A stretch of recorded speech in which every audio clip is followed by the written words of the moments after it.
if we had... Okay. The opinions expressed by the panel do not necessarily agree with those held by this station management or ownership. Inasmuch as we are welcoming the football season, including a discussion of the game at all levels, we have included some special extra music at the beginning. So here is the opening whistle.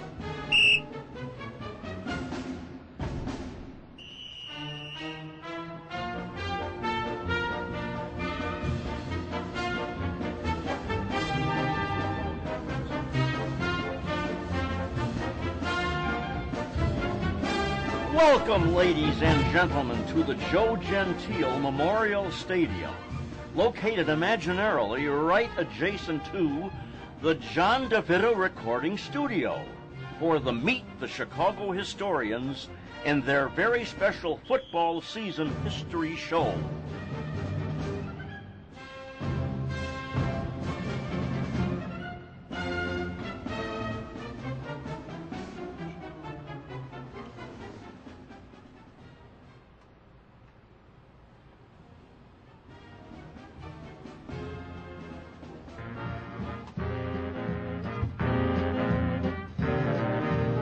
And here is our head coach, general manager, and outstanding humanitarian, John DeVita. From the John DeVita Broadcast Center, welcome, ladies and gentlemen, to another broadcast of Meet the Chicago Historians on the Windy City Hometown Entertainment Network on Monday, August the 19th, and that's the year of 2013. The panel today will be talking about the history of football in the city of Chicago and, of course, much, much more. So sit back and enjoy Meet the Chicago Historians. And now to start today's broadcast, here's our announcer, Richard Lang. And here he is, our field general and signal caller, all 'cause he's the guy who owns the ball, Jack Red Ryan.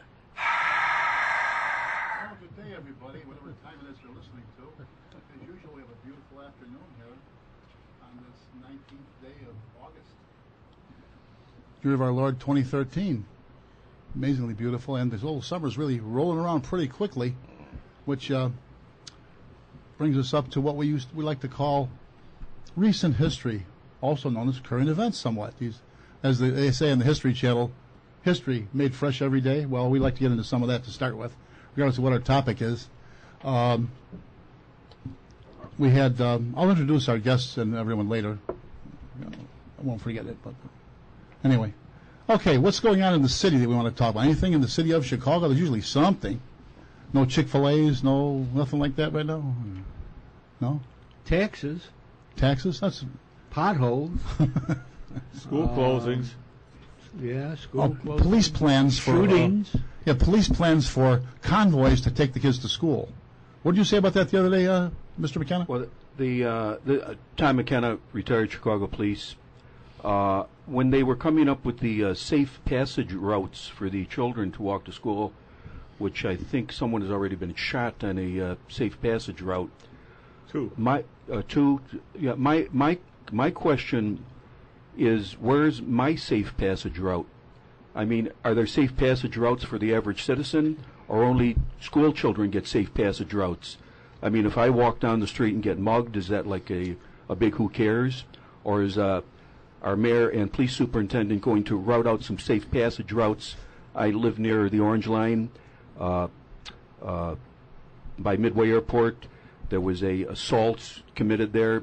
So if my wife wanted to walk from our house to the Orange Line, could you please route out a safe passage route for her to walk to public transportation?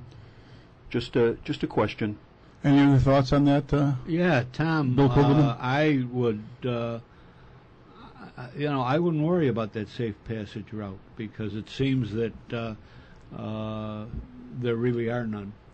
And if there was one, I think you better stay away from it, because they seem to be as as bad as any other street. Well, no matter where you live. The monitors that supposedly they hired to patrol the safe passage routes, their main function, as best as I can figure out, is that if they see something occurring, they dial 911. So why don't we just give all the kids cell phones? They've got guns already.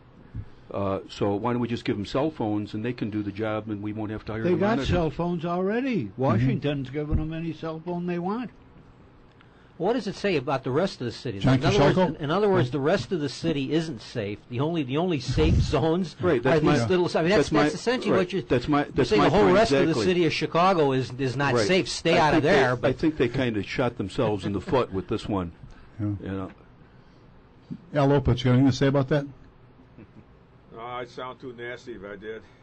It made me think of when they were talking about it. My dad in World War II in the Navy, he was an electrician's mate, and they went over his passage over to England.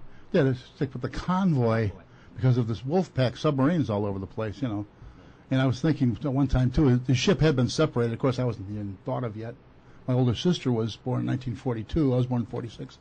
Anyway, made me think of that, and I was also thought, here's an interesting thought a guy like I would have. My mother's parents came from Austria before the First World War. My dad was an Irish Canaryville boy. Same thing, isn't it? Canaryville Irish boy. So I was wondering if any of my mother's cousins might have been on some U-boats out there working at the time. Could have might sunk my dad. Who knows, you know? But they wouldn't know about it. Silly, huh? Come on, you can laugh if you like. Well, the only thing is that you got to look at Queen Vicky and Prince Albert.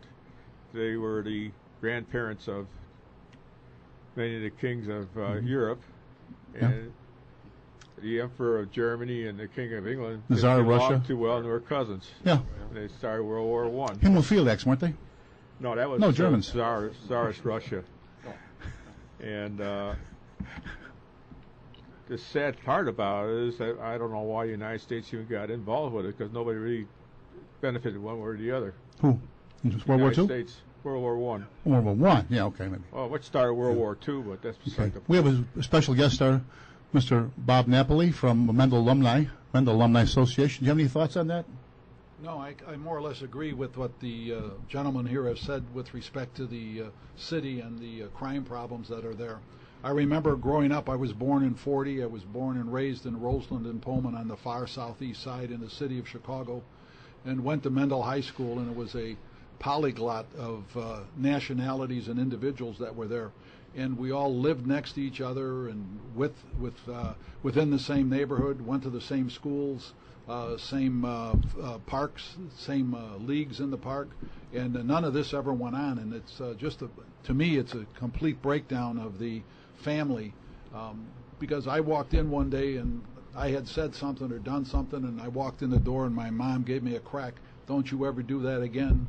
And the neighborhood grapevine, somebody had told her what I did, which was a minor thing, but I'll tell you what, it kept me on the straight and narrow. And that's what all of the parents did back in the 40s and the 50s. You couldn't get away with anything, and you didn't have the distractions. We didn't get TV, for example, until 1950, and at that point we were more or less controlled as to what we could watch and how long we could watch. Homework had to be done first, and it was all outdoor activities. It was baseball, football, basketball, track, soccer, whatever it was. Today, you don't see that with the children. They don't have an opportunity to get out, and they're besieged, I think, by the mechanical apparatuses that are there.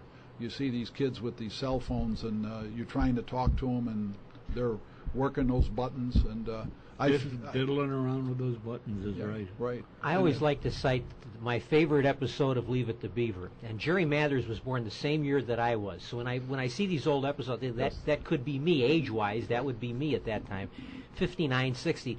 The episode in which Beaver is caught chewing gum in school. And he's sent home with a note to his mother. And he has to spend the rest of the afternoon sitting in the library waiting in terror for when his father comes home, when Ward gets home, what's going to happen to him because he got caught chewing gum in school. So that gives you an idea of the level of discipline in the 50s compared to what goes on in schools Absolutely, today. John. Absolutely. And look at what has happened now with this Jesse Jackson and Sandy. they request what prison they're to go to. Oh, they don't necessarily get it. They though. they you know what kind of, and I bring it all right down on the justice system, and it's just falling apart. Well, what about things like the Great Society and whatever, where these federal money and federal agencies have all been intervening in the family or whatever the percentage of. There was more people on relief now than there was at the Great That's right. Society. That's right. And there's also much higher illegitimacy across the board than there was. Well, there's if there was a bad situation going to school, your parents would take you. Right. We talked about this, I think, in the last program that I was at. This is not the country that we were born into.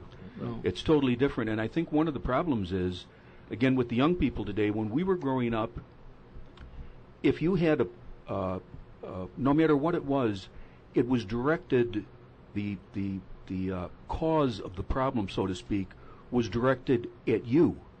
If you got in trouble, it was your fault. If you got poor grades, it was your fault.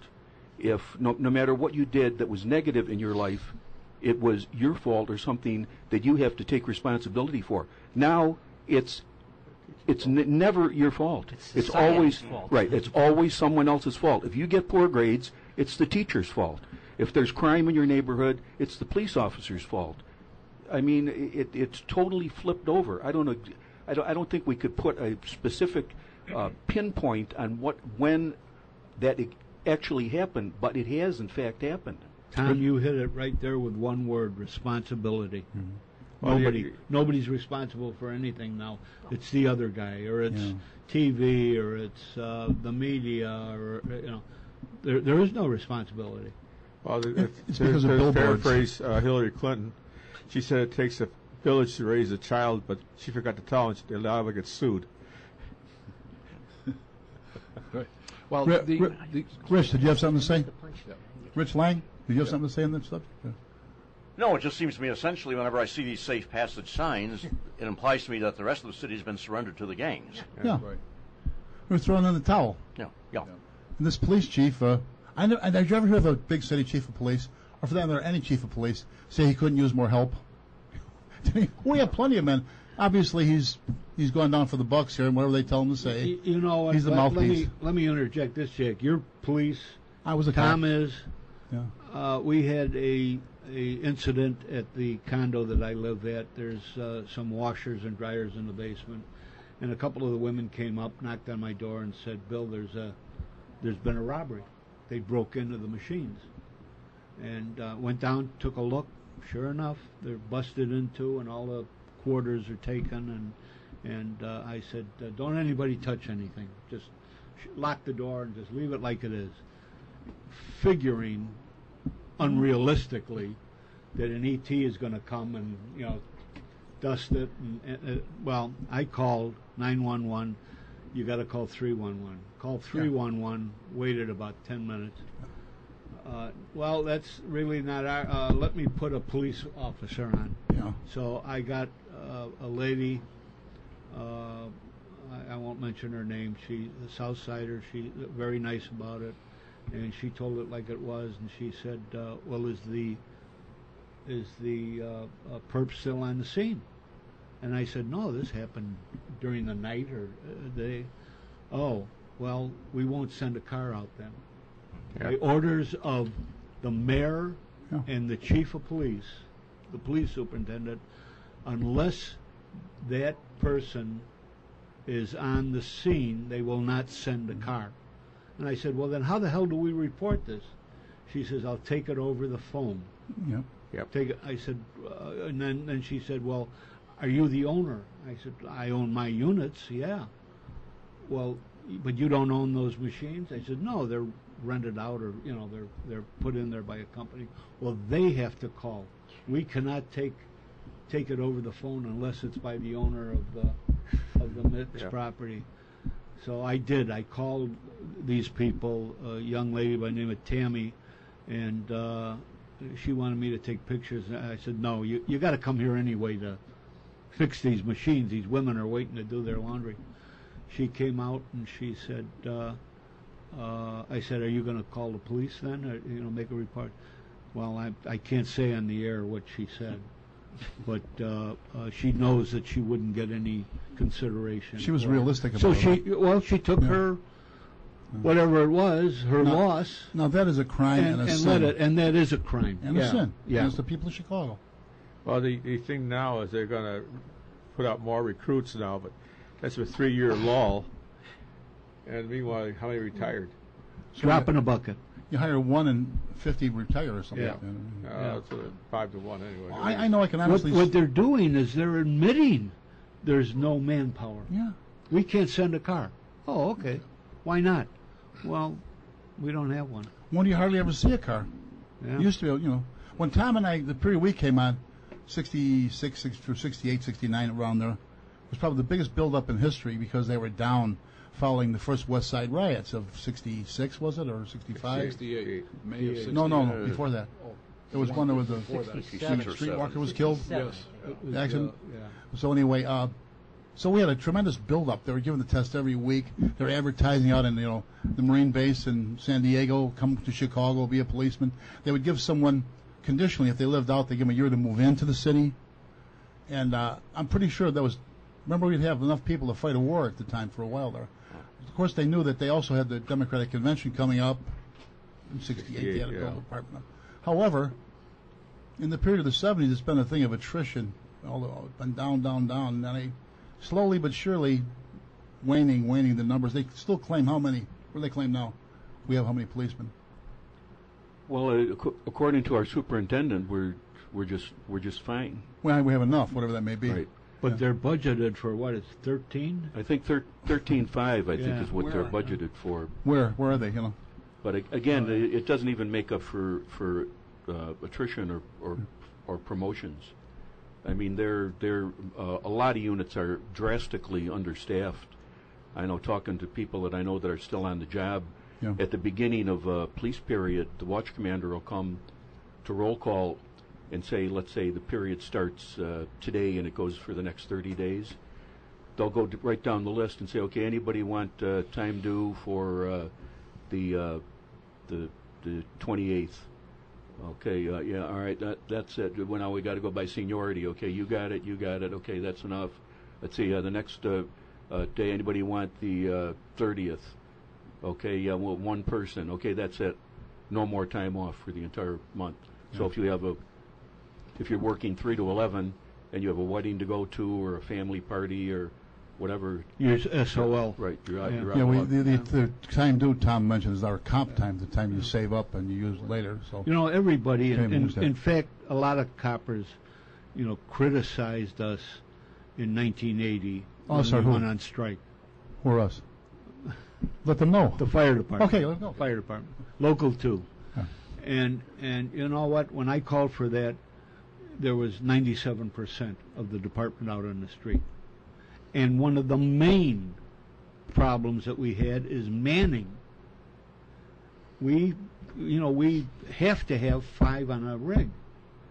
A couple of the predecessors kind of, did that in, but it's still in the contract. Can you imagine what we would be like if we didn't have that? You guys are bad enough. They're all going 99, which is one-man cars. We'd go one-man rigs if the city had their choice. And I'm afraid that this guy now is going to do the same thing. He's after our manning clause. Well, one of the problems is that the average citizen doesn't realize this because the only source of information is looking at the TV screen, The media. and our superintendent. Well, what do you mean they're short of manpower? I just saw the police superintendent said where everything's fine, case closed. So let me go play a video game. I mean, they don't care. And then until something happens, like you just talked about, then they realize, hey, wait a second. The police don't even come out on this stuff anymore. I mean, they stopped coming out on basically on auto theft, and this was years before I even retired. They gave the auto theft dicks that they had in the areas. They just did away with Central unit. Yeah. Did away with them. They just gave up. Somebody's going to steal a car? Oh, well, report it to your insurance company. Yeah. You know, we give up. Yeah. Around the time I came on, which was in '68, we hit the street. If you got a gun, some illegal gun on the street somewhere, you went to the station. You were supposed to call the robbery detectives who would come over and they make a little description of them and whatever. They were there in 15, 20 minutes all the time. Not anymore. You know, one of the things, They're not there, so. talking about listening to someone's rhetoric and then actually finding the facts. You know, it's the classic "don't confuse me" with the facts.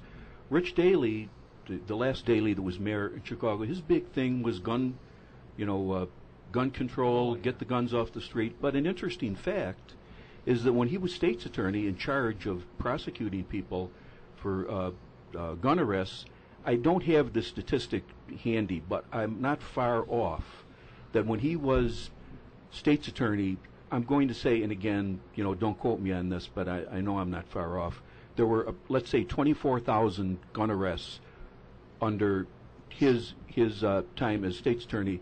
I think 14 people went to jail. So, I mean, case closed. If he was so, if this was such a great issue, why wasn't he in every single courtroom at the time, pounding his fist and stomping and yelling and screaming at the judge, "We've got to put these people in jail. This is terrible." It just became an issue. It's a great thing to create an issue and totally gloss over what the main problem is: guns. It's gun control. Guns. I got news for you.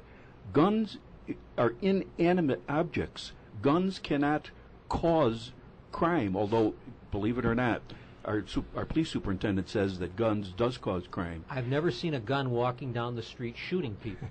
The thing is gun violence. If guns are violent, then why is it that certain states in our union that have very high per capita gun ownership have very little violence?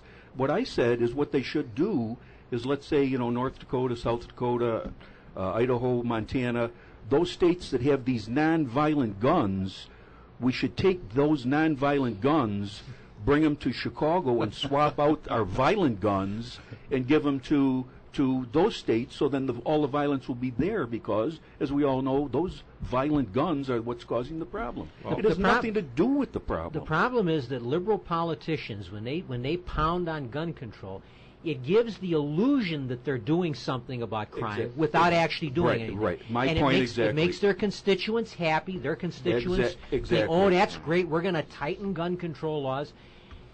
Virtually every big city in America has strict gun control laws, and that's where all the crime is in the cities which have the strict gun control laws. States that have more lenient rules on guns have very little gun crime, have very little crime of any type. Right. But no one wants to make that connection. They don't tell me. They don't want to hear that. What is the, excuse me, John, I just wanted to ask Tom, what is your opinion of the governor signing this new transfer law for weapons within the state of Illinois? Do you think it'll have any positive effect on crime?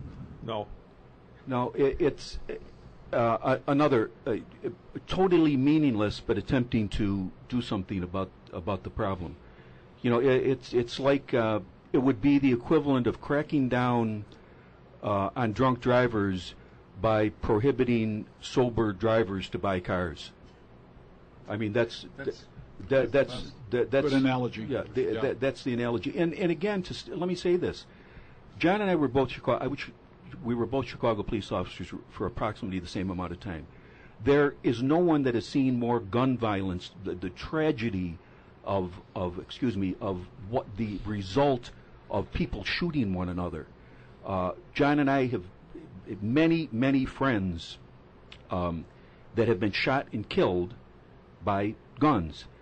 I play, I did play with the Chicago Police Emerald Society bagpipe band, and then I was a founding member of the Chicago Police bagpipe band. I played at way too many police officers' funerals. I've stood there. I've watched the families. I've watched the families grieved. I've shed tears myself. So believe me when I tell you this. If I thought that gun control would prevent situations like that from happening, I'd be in the street right now with a sign. Unfortunately, it isn't the case. If I had a magic wand to wave and eliminate guns everywhere, that might do the trick. But unfortunately, it isn't. We are pushing in the absolute wrong direction. When Governor Quinn signs a bill that will address the problem of the gangbangers that are pulling the trigger, I will be there to pat the governor on the back. But these meaningless bills to pretend like you're doing something are ridiculous, and they are hurting, not helping. I know Smoke and mirrors, Bob. Right. is They what say, it is. Exactly, smoke and mirrors. someone like said, "Oh, what do we want? We like the old West." I said, "Well, right now it's like lambs to the slaughter, because if you're an honest citizen, you follow the law, you're not going to have anything to protect yourself.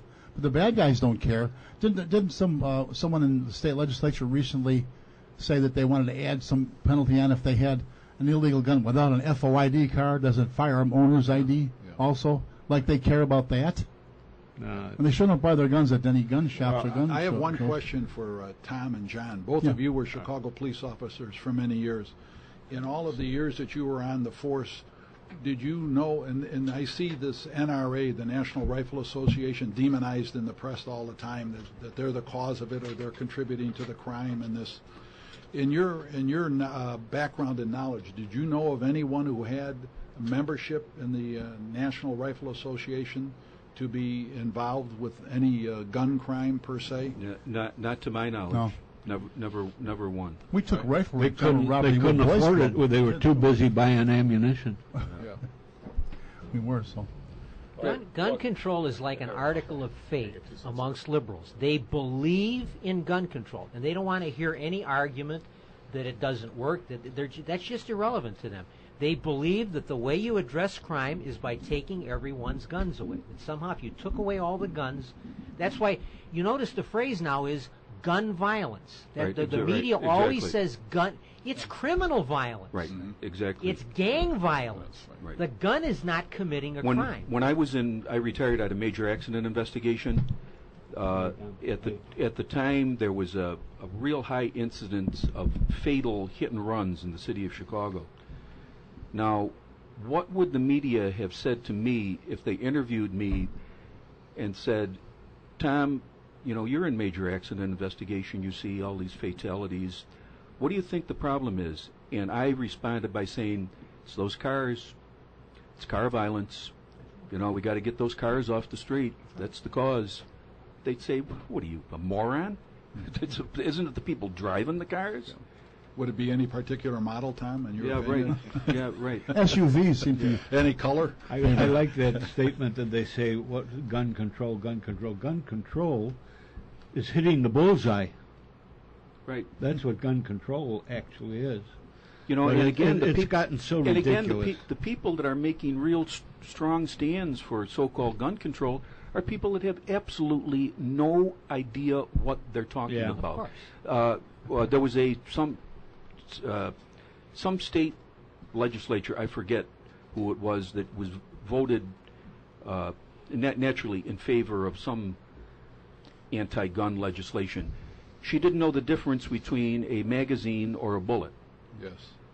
They had no knowledge whatsoever. There was another one that said not only had she not ever fired a gun, she was deathly afraid of guns and wouldn't even touch one.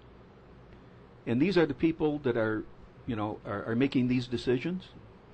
And maybe I said this before, but after 9/11, I traveled back and forth to New York, many times for the memorials and that, seeing a bumper sticker on every police car, every city-owned vehicle that said "cop shot," $10,000 reward for the apprehension and the conviction of anybody shooting at a New York City policeman. And that stuck in my head. I asked one of the guys what was going on. He says, "Oh yeah," he says, "we've had that for 20 years." And Giuliani put it in, and it's really worked. And that was always in the back of my mind. A friend of mine whose kid got shot on the job came up with that, and I got a brilliant idea. Why the hell don't we have that here? So I did. I started it. I think I did. I show you guys gave me the some, the Do you have bumper any- stickers. Do you have any more Yeah, with you? yeah, I got some in the. We just had another bunch made. Anyway, I started that.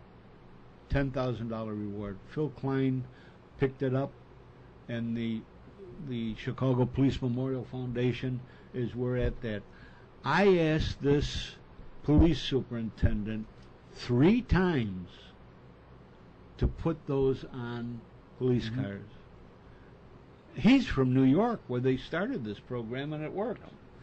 And he refuses. Well, he probably checked it out with Ram, and Ram said no. So. Yeah, they don't want to scare people, and there it is. There, John's got one. You know, this is a mentality that they have down there. Well, And everyone I hand out to, the coppers, they say, "Oh, gee, we never heard of this." that's right. Bingo! They go right to the rig and put it on the back. You penalize the illegal use of guns. You don't penalize the gun itself or the lawful citizen who wants to own a firearm. But you Exactly. penalize when the gun is used in the commission of a crime. That makes me think what you just said. penalize it. One of the teachers' unions were divesting themselves from any gun company, Smith & Oh, Wesson, that's stock. Yeah, that's another. Yeah. So are they also going to divest themselves from Ford, General Motors, Because of all the automobile accidents. Plymouth, Well, here- well, here's- Chrysler Corporation because of the More all the- people, here's- more people here's another- die in That's auto right. accidents than from firearms. Well, here's another thing. In defense of liberals, there is one time that they are actually in favor of someone using a gun, and that's when someone shoots and kills a police officer. You look at all these Jump on the bandwagon. Yeah, you look at all these Right. celebrity causes Oh, there, yeah. about cop, and they're all defending cop killers. Time out. And now back to the gridiron I action. won't make it so loud next Jack! time. You woke the dog up. You woke me up.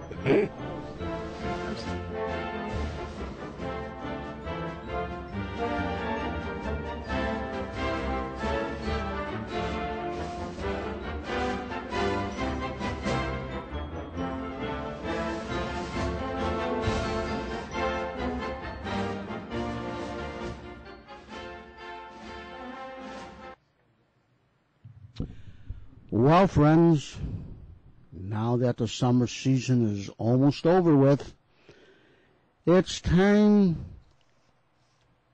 to think about the roof on your home, the siding, and gutters on your home or place or business. We could get still some very heavy rainstorms in the next few months. And of course, the ice and snow is just around the corner. So you don't want mold or mildew in your attic or crawl space, or drip, drip, drip on your ceilings in your rooms, or have your walls damaged by leaky gutters or bad siding. So don't have double expense. Sooner or later, you're going to have to get them repaired.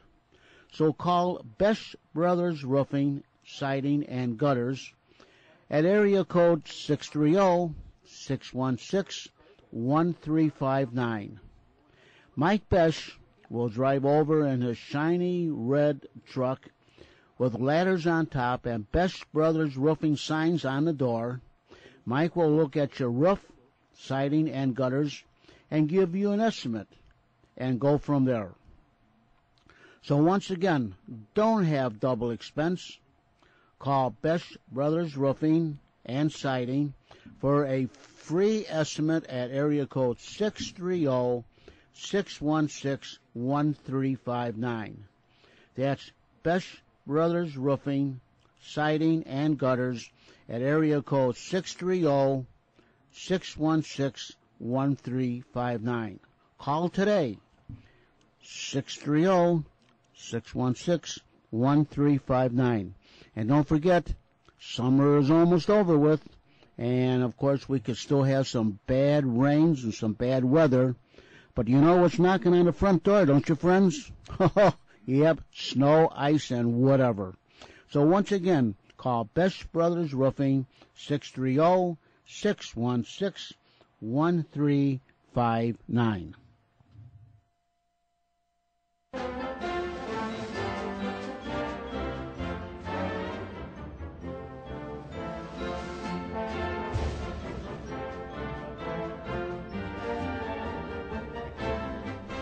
Now back to the gridiron action. Jack? Thank you, Rich. Thank you, John. Yeah, football is our topic today. We thought it would be a pleasant thing to come up with after this tremendous baseball season we've had in Chicago, and everyone is at least casually a baseball fan, being on the north or south side, or those of you who flip. It goes either way, depending who's doing better. But you sure had a tough time choosing this year, didn't you? Do you think maybe we could have like a booby prize World Series and have the Cubs and Sox play to see who really is? They had that Little League. No, booby prize for major leagues. Well, So. the Cubs did beat the Sox 3 times in a row, so that's all bad. Yeah, well, they can build a statue of them out there. Then. Well, as I said once, some people love the Sox, some love the Cubs, but others prefer Major League Baseball. Well, I don't mind. I'm a Sox fan, of course, but I watch the Cubs. No sign. But I can't get excited about the game. I respect an actual Cub fan. What I don't like is these people who flip. Whoever's doing better. We had a family in the neighborhood. Oh, whoever's doing best, they were all for it. And even if they're out of, I'm a Cleveland fan. I'm a Milwaukee Braves fan. Yeah, but Jack, Jack, hey, everybody Jack- loves a winner. Hey, John. Of course. John, I'm just looking.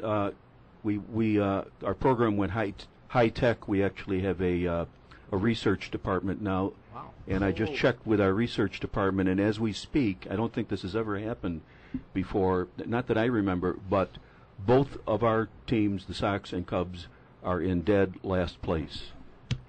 Right, that's around the place. That wasn't easy to do, now, was it? Tom, And that may never have happened before. I don't Sure, it must have. I don't ever remember them both being in last place at the same time.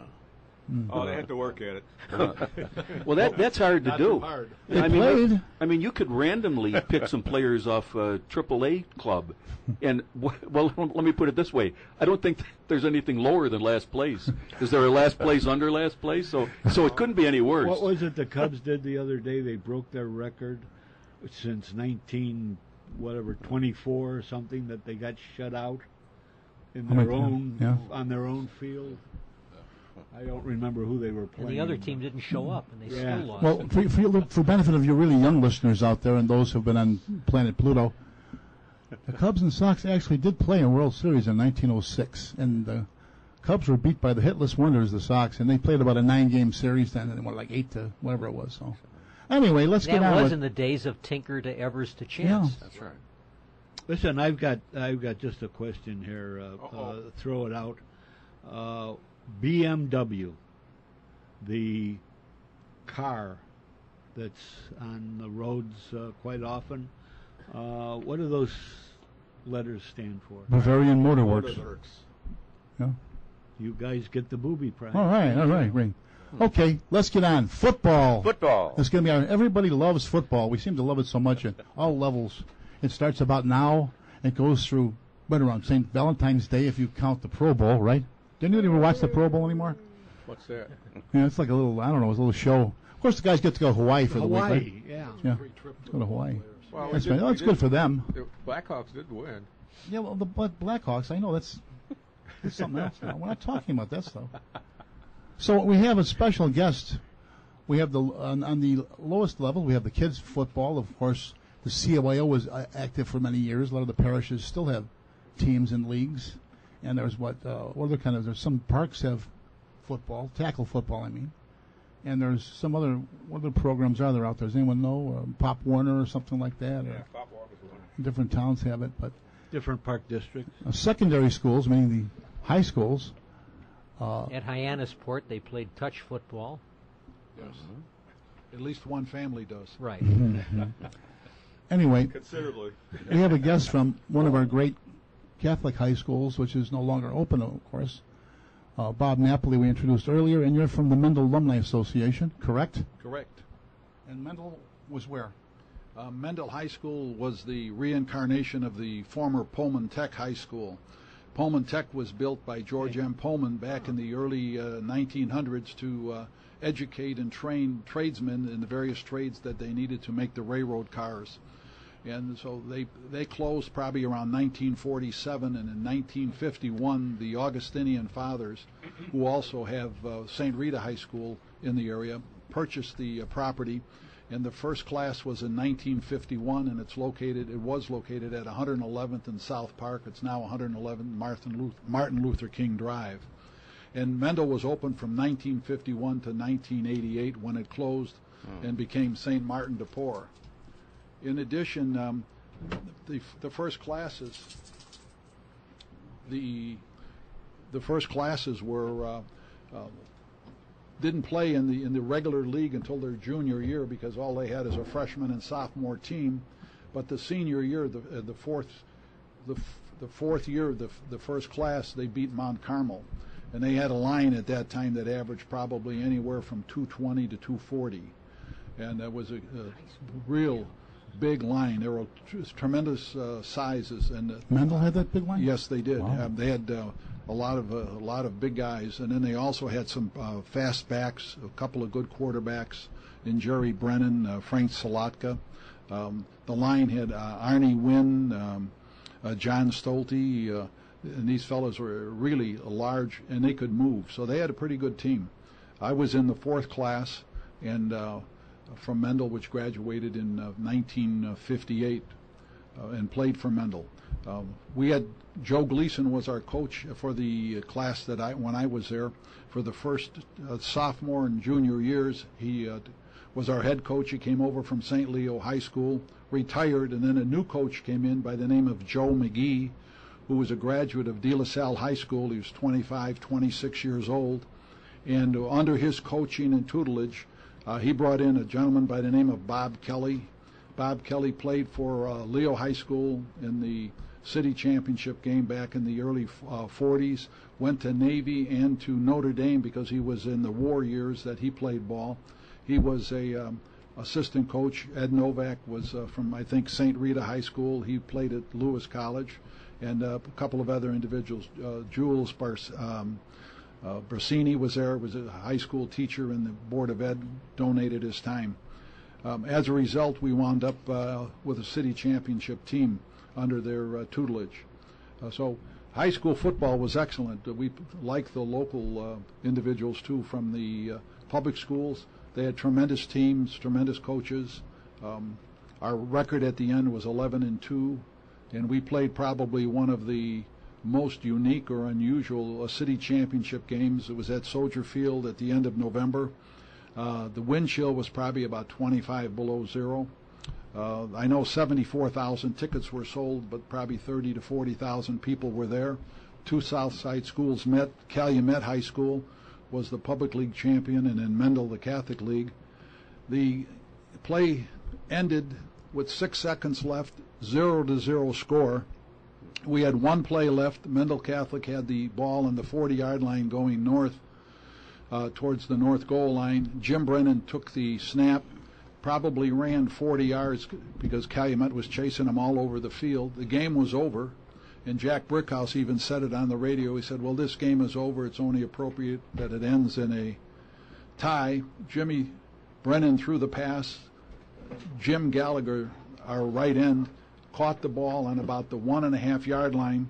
Two Calumet backs hit him, and Jim popped through their tackles and landed in the end zone. So we won the city championship by a score of 6-0 when the game was over. But Calumet High School was undefeated going into that game. They were 12-0. The reason I know that is, again, I was contacted by our research department here. So yes, so that was a huge win. That's right. And one thing about that, there were all Southside kids on that team, because Mendel drew from Riverdale, Dalton out south, all the way to about 79th Street in the city, down to the lake, and out to maybe Kedzie. And all these other high schools that were there, St. Rita, and then Calumet, and Mount Carmel drew the rest of the kids. So a lot of the ball players on the Mendel team went to grammar school with some of the ball players on Calumet. I didn't want Calumet to win. I wanted Fenger to win because they were a mile away from us in Roseland and Pullman, and I knew all of those fellows from playing ball and hanging out with them in the local neighborhoods. So How did they do against St. George? Mendel? Yeah, we played St. George for Any of them? We played St. George for the Catholic League Championship that year, and they had a great quarterback, Max Burnell, who was the son of the coach, and they were They were, I think they had one defeat, and we played in that game and we were losing 13-12 with 2 minutes left. Charles Dries, our left end, blocked one punt, picked it up, and ran it in for a touchdown. And then the umpires called everybody together at 2 minutes left, and they stated that if this game ends right now at 13-12, St. George wins on statistics. And with that, they had a punt, and they were going south, and they punted from about their 40-yard line, and left end on defense, Chuck Dries, blocked another punt, and the ball was bouncing around on the 10-yard line, and I was free from the right end, and I ran in, and all I heard was the thump of feet behind me, so I fell on the ball about the 5-yard line. And when I got up, our co-captain, Eddie Bohan, All-State halfback, said, "Bob, I told you to pick up the ball." I said, "I couldn't hear you." Well, 2 plays later, we scored, and we won the game 18-13. And that was a last-minute win also. They were an excellent team. What did they mean by they would win? Well, they had all of the statistics in their favor. They had the most first downs, the most yards. So statistically, they had the winning score to win the game. Didn't they used to do that I with never heard of championship that, games? Bob. Well, that was the If it first was a time we tie? heard of it. Yeah, yeah. It was 13-12. I went to St. George. That's why. No. Under Max Burnell. No, you know what it was? It was 12-12. I'm sorry, it wasn't 13-12. It was Thank 12-12. I misspoke. Thank you, Bill, for correcting me on that. So it was 12-12, and they had the most first downs, and they had the most yardage, so they would have won. Well, what about over the years? Mendel had a tremendous number of championship teams for a short lifespan, didn't it? Yes, they did. They also had the Catholic League and the City Championship in 1968. They won the City Championship then. They also won the South Side on a couple of other occasions. Did they play Soldier Field? The City Yeah, Championship right, games. the 68 Yeah, they they were beat quite a bit. they beat CVS 41-19. 19, yeah. They had a great team then. I always heard the school often they would be referred to as Mendel Catholic. Was that part of the name, or was that Yes. just something that the news media added on to let you know that it was a that's Catholic? the correct name, Mendel Catholic It High was School. Mendel Catholic. Then it would say College Prep underneath. Why? I mean, why did they? I mean, most Catholics. I went to Fenwick, and they didn't call themselves Fenwick Catholic. Why did they think it was necessary to add the word Catholic to the name of the school? I never received an answer for that. All right, they just decided That's what it was just how going to they- be, and it was named. The school was named after Gregor Mendel, who was the Augustinian monk. Okay. Yes. Okay. Yeah. Okay. The father Who of did not- genetics. Sure. Right. Sure. Right. What brought about the end of the city championship game? You mean in the city? Right. Right. And unless I'm missing something, the still top have the Catholic Prep and the top They, one they, is no longer. the right, prep- they still have the Prep Bowl. I can answer that. In Okay. the late 1970s, they started the state playoff system. Oh, okay. So that really kind of put I see. a kibosh on the Intentionally away from the city. right on the Yeah. on the popularity of the Prep Bowl, That's because that was Okay. prior to that, the Prep Bowl was a big game in the state. Right. Try to find your school's name under their different categories, and try to remember what the school's category is. And that's a real fun. I graduated from Fenwick, and my freshman year, 1962, they had the finest football team of my 4 years at Fenwick. They were undefeated in the regular season, Tell us about it. and they won the Playoffs. city championship over. They faced Schurz was the public school, and they beat them 40-0. Right. 40-0 in the. Yes. We remember that year, don't we, Tom? Yeah, they beat to get into the Prep Bowl. They beat St. Rita. Yeah. Well, Yeah. Only I remember about Lane Tech and Shirley always had a fight going back and forth. There was a big rivalry going on continuously. now, Well, you know, before I forget it, we're talking about Augustinian School, St. Rita, and Mendel. And Mendel being named after Gregor Mendel, we have to also give a nod to another great Augustinian, Martin Luther. Founder of the Lutheran Church, was an Augustinian. Yes.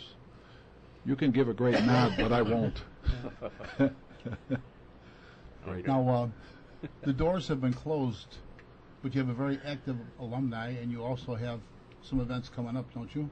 Yes, we have a 38 graduating classes, and we had about 8,800 to 9,000 students. We have addresses, emails for about over 5,000 of the graduates. We have a all-class reunion every 2 years. Anywhere from 400 to 800 guys come out. It's all men. And on August 30th of this year, we have the Mendel Foundation is having a all-champion reunion, and they're going to honor the alumni, and the foundation are going to honor all of the championship teams that were at Mendel. Not only the football, but we had the 59 Catholic League baseball champions. We had the 59 lightweight champions. We had the 68 city championship team. We had South Section champions in football and basketball. We also went into wrestling, where we had 3 or 4 championship teams. We had one team in the late 60s that had 99 straight wins, and then they lost. What's that? What Wrestling? That was in wrestling. But that's all fixed. It's all fixed, right? No, it wasn't. Not in high school. It wasn't.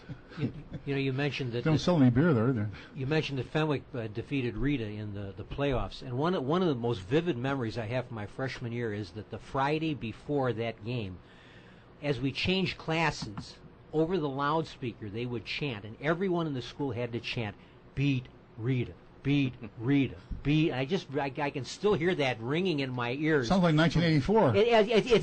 I actually thought of saying that it was like 1984. You're walking up the stairs, and this entire school, 1,200 boys chanting, "Beat Rita, beat," and being led over the loudspeaker system by the dean of discipline. Well, Fenwick and Rita met 3 times in a row. 62, 61, 62, 63 in the Catholic League playoffs, fall. And Fenwick won the first 2, and Rita was a great team that was voted national champions, won 63. the final one.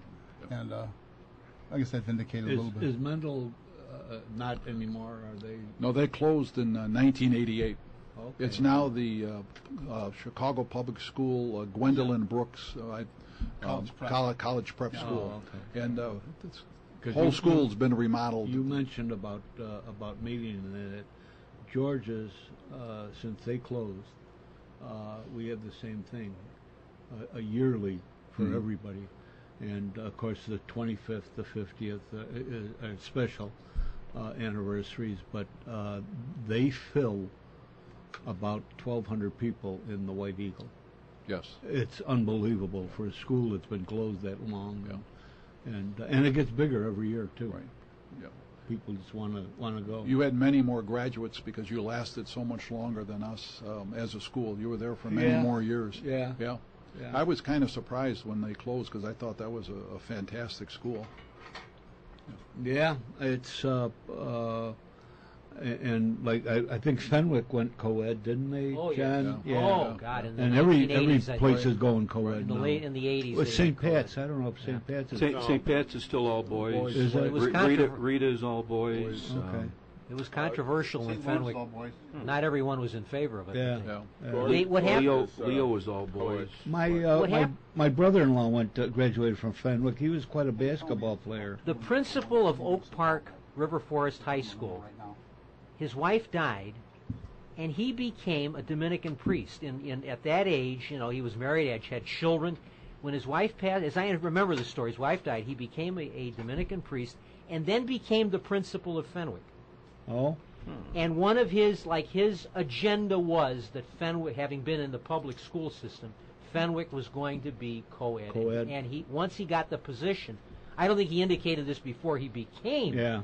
But once he had the power, he just my recollection, he just steamrolled over any opposition. I was very surprised. My son went to St. Viator, and in Arlington, and I never thought that they'd go co-ed either, but they have now. I didn't. And strictly because Sacred Heart and a couple of the all-girls schools There were those who had thought to Fenwick close would not down. have become, because they used to emphasize. They had to close down. They used to stress the importance of having an all-male school during the high school. How the benefit. I can remember how they said this was a positive factor because at that age boys need.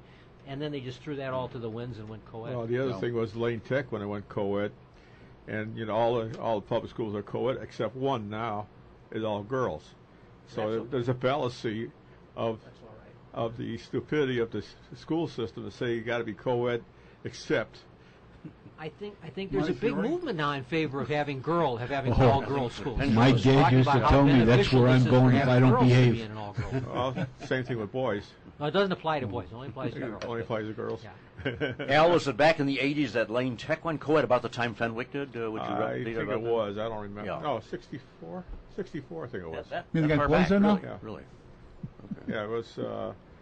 I talked to a couple guys that graduated. They were first class, and they had about 50 girls or something like that when it first opened up. And they had to do major renovation because they didn't have a female washrooms. Now we have, speaking of our high school football, Tom, can you tell them about what's coming up on the 31st? And we'll throw it back to Bob for the halftime of one show. Yeah, so at Soldier Field on the 31st, they've had it for, I'm going to say probably 10 years, maybe. 5, I think they started. Yeah, they have what's called the Kickoff Classic. They pair some of the top football teams in the Chicago area together. Usually 3 games. This year, they've got 4 games. The first game is Mount Carmel versus St. Patrick High School. Second game is, I believe, De La Salle versus Phillips, Wendell Phillips. The third game, they have a college game, Ave Maria University. That's, for those of you that aren't familiar with that, that's the Catholic University that was founded by the founder of Domino's Pizza. They're going to be playing Robert Morris. I looked them up. They're in Ave Maria, Florida. That's near Naples, Florida. Right. It's very interesting. And they're new. Right. And It then is the a Catholic school. And then the last game is Marist versus St. Rita. And at the halftime, what do we got going, Bob?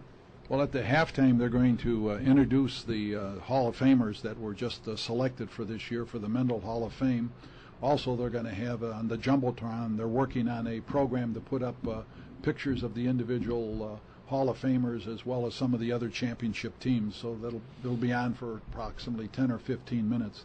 And they're working on that at the present time.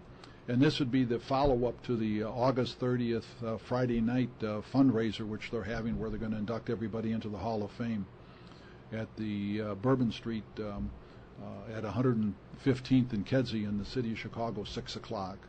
And anyone's welcome to come. 115 Bourbon Street. Right, it's 115th and 115 Kedzie. Bourbon, yeah. Right, it's approximately the southwest corner of 115th and Kedzie. And it's a huge place as well. Right. Probably all everybody in the Southwest Side's probably been there for something. Right. We have our fundraisers there. Yeah. Yeah. They really got room in that place. Oh yeah. Yeah. All kinds of it. But that's it, and that is it was a great show. We went down there last year. Don Figarelli from the Donna Sports Show and formerly of WJJG. That's why we're all here together. He you met him last week, Yes. and he and I went down there for the open. It was really great to go down there. It's great for the kids, I'm sure, to be in on where the Bears are playing. Now, anyway, they aren't always, but that we'll get into that later. I don't know the date, but I know that the police are playing the fire. The fire are known as the Blaze, and the police are known as The donuts. The enforcers. no. I said that, everybody. Well, that's what The I enforcers, right. That's what I tell people. I said I'm so old that when I went on the job, policemen didn't even like donuts. I keep telling everybody it's the coffee. It's the coffee there. I remember. One of the cops at the mass said the other day, asked me if I knew about what Chicago's doing. You know, they had the cows, and everybody had to paint the cows, and I don't know, they had some other They got the flower thing pots. going out. All of that. Well, they're going to start painting fire hydrants. It takes people's minds And off all, all the shooting. all of that Right. stuff is It going. And he distracts said, you from all the what are we murders." going to do? You know, what are the coppers going to do? He says, what the hell do we have to paint that? Call boxes. And he, no, they don't even know what the hell that is. But they do know what donuts are, and he Maybe because of suggested the- donuts. Hey, Bill, maybe because of all the spray painting that goes on, you know, I mean, that's what the idea there. Well, I kind of liked it when we had Marilyn Monroe up on Michigan Avenue, didn't you? Yeah, I yeah. remember over in got to see 16th that. District, they had this nights out with the district and all this stuff. They said you get a contribution from Mechanic. Dunkin' Donuts. He said, no. I said, with all the donuts the cops eat, they don't make a contribution. Sure. Yeah. Kept that. Put Marilyn Monroe there. How about the old policeman's ball? Yeah. Why couldn't they have junked the Picasso and kept Marilyn Monroe in Daily Hey, Plaza? why did Marilyn Monroe I'll in every second that corner instead of motion. cows? You know, right? Yeah, why not? That was funny. I was down there a couple of times. There was the wedding parties went down there, and the bride and groom were posing in front of Marilyn Monroe and all this stuff. And, Well, they all pose underneath her dress. yeah, they did. They said in real life she wouldn't have done that because she didn't wear any Well, undies. No. She wore 2 pair of pants for that, though. I read She about was that. short too, I understand. She's a little woman. I Probably. mean, a little height-wise. But it's sort of funny when you go Come there. come on, Ryan. I know what you're Who thinking. killed she Norma was short, Jean? but she Who liked it killed Norma long. Jean? Was I, said the city. Oh, jeez. There's a poem about her, remember her song? Norma Norma Jean. Jean Baker. Yeah, Norma Jean Baker. Anyway, So that- you gonna be able to stick around for a while and talk football, or you got to go? Yeah, I can stay another Robert? half hour, then I have Oh, to move fantastic. on. All right, if that's Because I allowable. know Catholic League, pros, college. Yes. We College, talking all right. next. Pros, poetry. Are we ready for a break yet? We'll double your pay. Ready up? No. That's fair enough. We can just keep talking for a while longer. I'm trying All to. right, that's the end of the quarter. Time out. Now, here are some words from those fine folks, I our brought this, I sponsors. use it, damn it.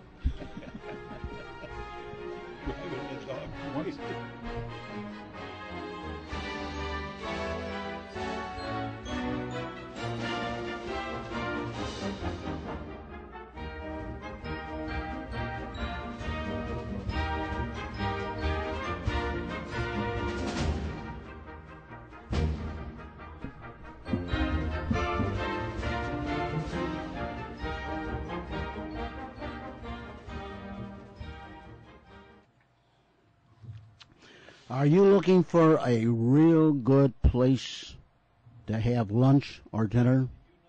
Well, I have the right place for you to go, and that is Sorrento's Village Restaurant and Pizzeria, which is located at 2318 North Mannheim Road in Melrose Park. Now, every Friday from 5 o'clock p.m. until 8:30 p.m., you can enjoy their all-you-can-eat buffet and pasta bar. A perfect way for families and friends to enjoy a delicious, fresh meal together for just $12.95 for adults and $8.95 for children 10 years and under. Sorrento's is proud to introduce its Friday night buffet with pasta bar made to order, fresh pasta with your choice of vodka, 4 cheese Alfredo or marinated sauce, plus Sorrento's meatballs and sausage, and a buffet that is bursting with flavors from risotto, seafood, chicken dishes, and a variety of Sorrento's pizza and full salad bar and garlic bread. Again, just $12.95 for adults and $8.95 for children 10 years and under. All you can eat. Also, you can enjoy their affordable, fast, perfect, full-service catering. Catering might sound expensive, but when you choose Sorrento's, we do the work and you take the applause for a memorable party for every occasion. Or use one of our beautiful banquet rooms, accommodating 20 to 200 guests. Many catering orders can be prepared the same day or within 24 hours. No other weekday lunch buffet like it. Sorrento's weekday, Monday to Friday, lunch buffet is perfect for business, get-togethers, and even funeral luncheons. Soup, salad, pasta, pizza, vegetables, freshly baked bread, meat and fish, plus dessert. Call 847-455-9440 for group prices.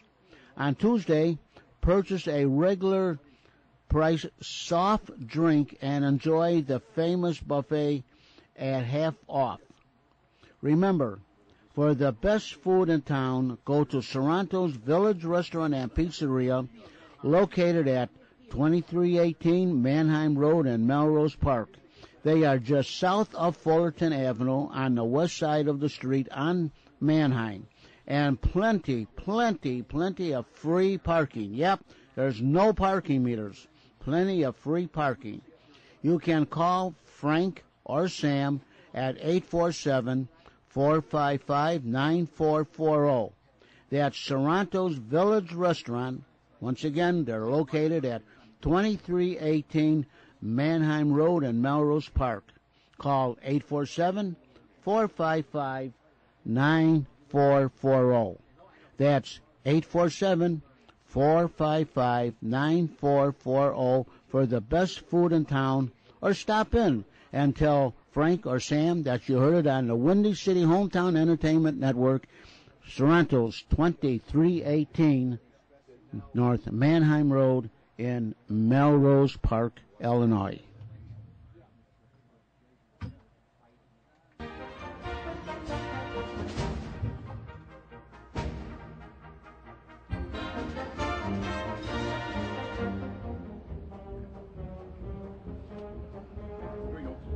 Let this one play.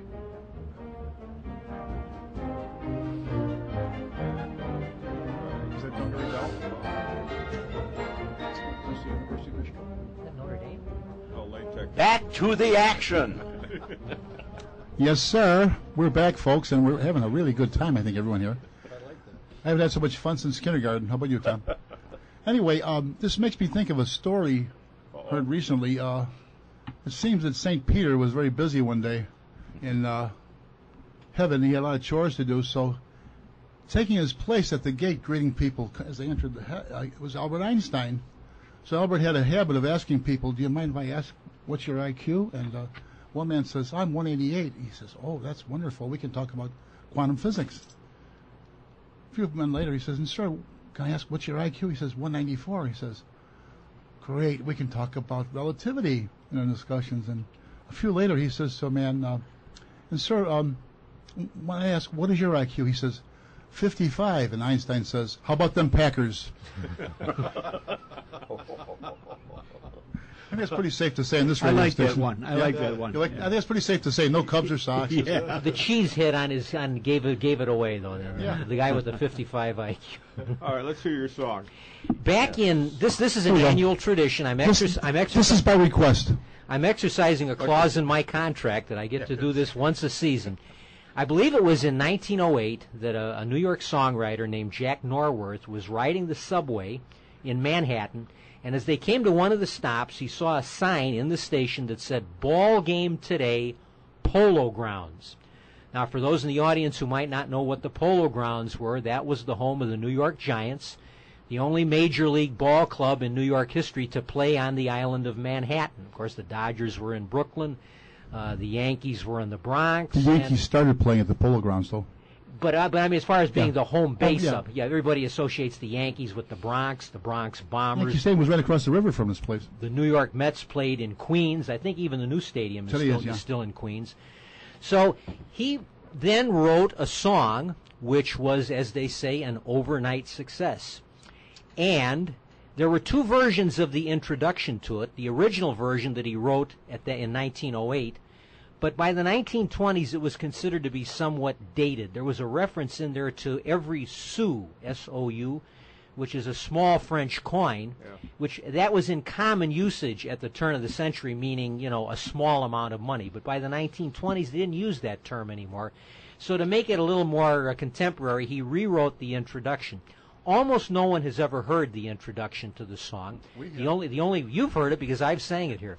But the only time I know that it's been performed in the movies was in a movie in 1949 with Gene Kelly, Frank Sinatra, and Esther Williams. If you can believe a movie with Esther Williams that wasn't strictly about swimming, although they did manage to get her into a swimming pool during the movie. You can't have an Esther Williams movie without swimming. But they did a movie in 49 by the name of the song, and in that movie, both Frank Sinatra and Gene Kelly portrayed ball players who sang the introduction. So I now give you the 1927 introduction to a song that I call America's fourth national anthem. After the Star-Spangled Banner, God Bless America, and America the Beautiful, to me this is our nation's fourth national anthem. And the intro goes, Nellie Kelly loved baseball games, knew the players, knew all their names. You could see her there every day shout hooray when they'd play. Her boyfriend by the name of Joe said, "To Coney Isle, dear, let's go." Then Nellie started to fret and pout, and that's when I heard her shout, "Oh, take me out to the ball game. Take me out with the crowd. Buy me some peanuts and Cracker Jack. I don't care if I never get back. Let me root, root, root for the home team. If they don't win, it's a shame. For it's 1, 2, 3 strikes, you're out at the old ball game." Very good, John. Thank you. The old I favorite think of they sing Chicago. that every so often here in Chicago, don't they? Once in a while. The only Not the beginning part. in the Ken Burns baseball documentary, they did play it once, and in the movie called "Take Me Out to the Ball Game," which I was referring to, Kelly and Sinatra sing it. Other than that, I've never heard it performed one anywhere. part is the chorus and one part is the what? Yeah, and Jack, to complete the story, Jack Norworth had never attended a baseball game in his life when he wrote the song, but he was later given a gold pass by Major League Baseball so that he could go to any ball game that he wanted at any time at any stadium in the country in honor of having written the baseball anthem. So thank you for giving me the Oh, opportunity that's to a do this. little bit of history there. But there was an original one, too, about Nellie Kelly. Or No, it wasn't Nellie Kelly. It was Katie Casey. Katie, that's right. Katie Casey, which led many people to say, Katie Casey was the daughter of Mighty Casey at the bat. Now, that was a poem that was popularized on the stage by, what was his name now? Hopper. DeWolf Hopper DeWolf was the man's Hopper, name. yeah. He was the father of Paul Drake on Perry Drayson. Perry Drayson, Perry Mason. Yeah, keep it up. What's his name? William Hopper. Yeah. William Hopper, Interesting. son of Hedda Hopper. And Hedda Hopper was Yeah. a columnist and right. former actress. I think DeWitt Hopper was the grandfather of Paul Drake. I think he was the father of Hedda Hopper, because the age-wise, I don't think so. I'm going to look that one up. He was a big star. Tom, at look the- him up there, will you? He was a big star at the turn of the century. Who are we looking for? DeWolf Hopper. And Was also Hedda Paul- Hopper Paul- an actress too? She was a column. critic. I think She she appeared in a couple of movies. she had a small brief career in movies. Yeah, she's more known was. as being a journalist. Column. Oh, yeah. Yeah. Yeah, so. She was Cup's column. But you know, in the movie Well, "The Stars Sergeant. and Stripes Forever," with about the story of Philip Sousa? Sousa, they're at a performance in 1898 at which DeWolf Hopper is the main singer in the stage play that Sousa is putting on in New York City. So I don't know if he could have been the father of William Hopper that played Paul Drake. When was he born? Grandfather would seem around more World like War I time, probably, or he was Spanish-American War. He no? I'm was talking about Paul Drake. I mean, Yeah, William probably. Hopper must have been born probably in like 1920. I 20 would somewhere, guess. maybe. Yeah, he died quite a while And now, ago. not to be Oh, yeah. confused. Yeah. This isn't to be confused with Hoppity Hooper. No, Anyone? no. No one like that. But the other one was a favorite. Cracker Jack was here, Chicago favorite. That's a Chicago item, yeah. Yeah, Oh, yeah. 1893. When that came out. introduced, was that introduced at the fair, the big Yeah, fair? 1893. I think so, yes. But We've got but a we digress. We've got a DeWolf Hopper Senior born in 1858. Yeah, see, Died in 1935. William DeWolf Hopper, that's him. best known for performing the most baseball, the baseball poem "Casey at the Okay. Bat." And who's his son? Look up.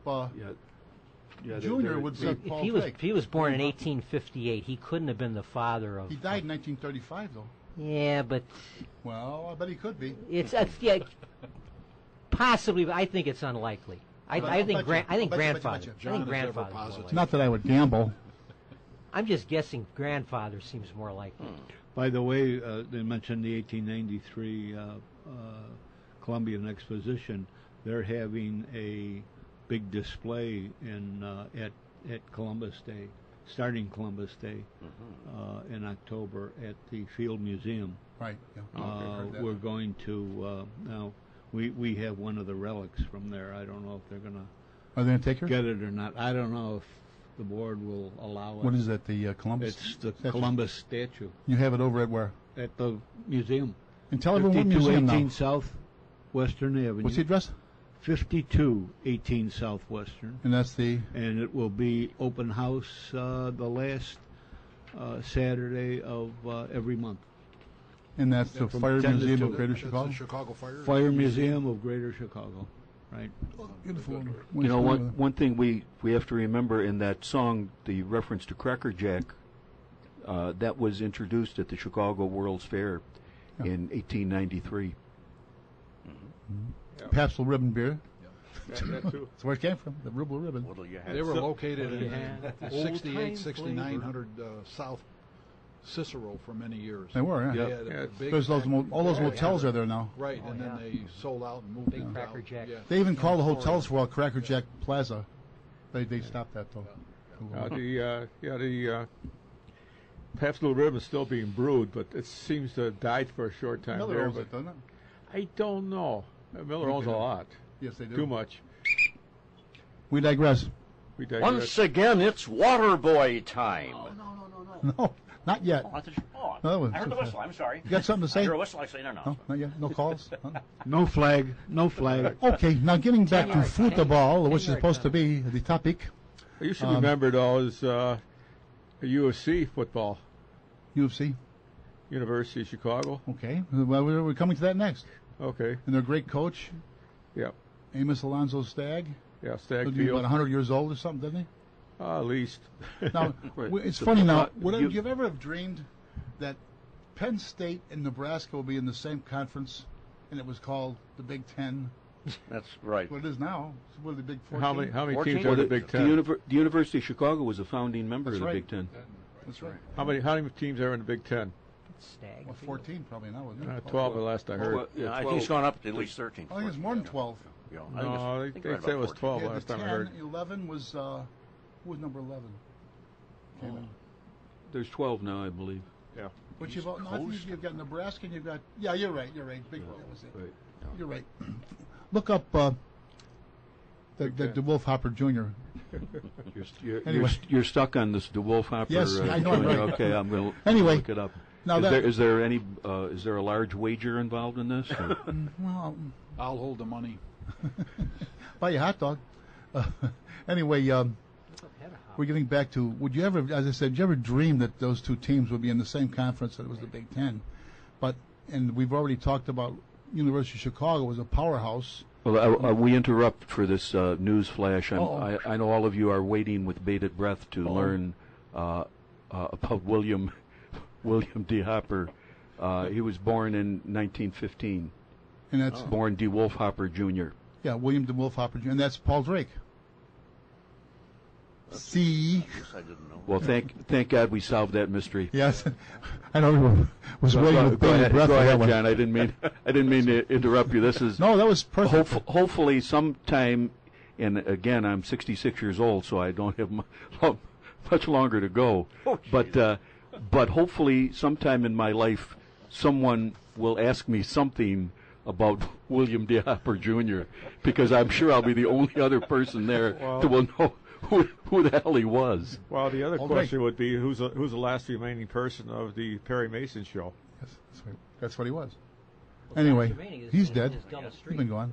Yeah. She is. That's the only Yeah, one. Stella. I tell people when I give the tours at Soldier Field that I'm so old. I was George Hallis's paperboy. Oh. So anyway, University of Chicago was a founding member, and when they dropped football, major football that is, in was it 1939, they were replaced by whom? Do anyone know? Atomic reactor? Who? Atomic reactor? I was born over there too, by the way. Me and the atomic age. Sit down a breeder? No, I mean, who replaced him in the Big Ten? Anyone know? Breeders. Anyone know? Any guesses? Oh, I should know that. The former Michigan Agricultural College. Michigan State. John says we got a phone call. Want to put it through? You're on. Hello. Hello, Hello, caller. And who is this? this is Tony Johnson from Mendel. Hey, Tony. We're just talking Mendel. Here's Bob Napoli sitting right next to me. Hi, Tony. Bob. How are you? How's it going? Good, good. Well, how's it going with you out with the big shindig? It's coming together. It's it's really coming together. We're expecting a lot of alumni to come out on the 30th over in Marinette Park at Bourbon Street. We're having an evening of champions, and Bob is presenting the 2013 Hall of Fame class with their plaques, and we have gifts for them as well. So we're all looking forward to it. And that's the 30th of this month, right? Yes, that's next week from this Friday, as a matter of fact. Mm-hmm. Tony, Okay. how many championship teams are we honoring? We are looking at 20, as a matter of fact. Let's see, if I am not mistaken, we're looking at the 57 Prep Bowl team, the 59 baseball champions in lightweight basketball. From the 60s, we're looking at the South Section football champs, and the 63 Catholic League baseball champions. From 67 and 68, we're looking at we're honoring the lightweight basketball champions. In 69, we're also honoring the South Section football champions. They lost a heartbreaker, I understand. I was only 8 years old. But we're honoring the 69 runner-up champions. I believe they lost to Loyola. If they beat Loyola, they would have went to a second straight Prep Bowl. So it's a pretty good team. We're also honoring the 71 South Section championship team, and several of the track teams and cross-country teams. And basketball teams. As you know, Mendel in 1982 went downstate, and almost they upset Quincy. Quincy had about a 52-game win streak, and Mendel upset Quincy and Bruce Douglas, and it was made history because we were the first school to actually get to the championship game. The third school, Catholic League school, to get to the Elite Eight, but actually the first Catholic League team to actually get to the final game. So we're doing a lot of honoring.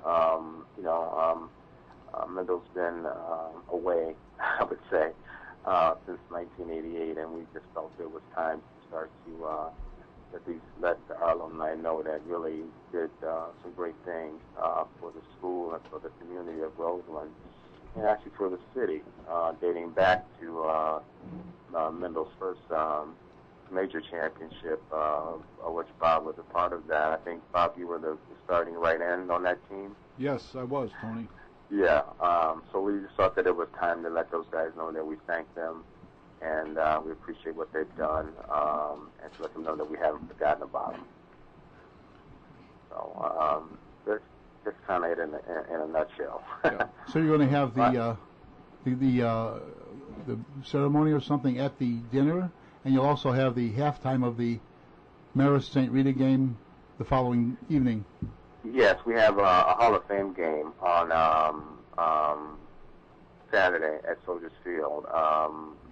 St. Rita's playing. Marist.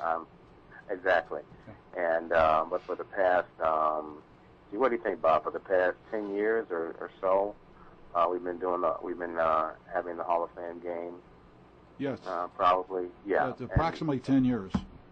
Right, and being that Rita and Mendel were, of course, run by the same Augustinian order, and they shared so much between, priests and fathers, and so much history between the schools. Even though Rita has been around, I think a little bit over 100 years now. Yes, it is. Yeah.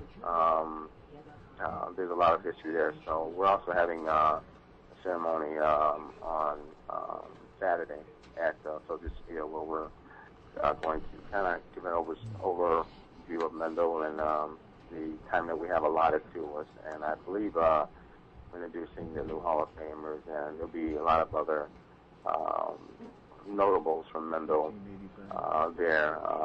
We're really looking forward to a lot of guys coming out and honoring a lot of guys that weekend. We're also honoring the D57 Prep Bowl team because, as Bob knows, and many know out there, that Mendel opened in August of 1951, and and they didn't start playing Catholic League football until 1954.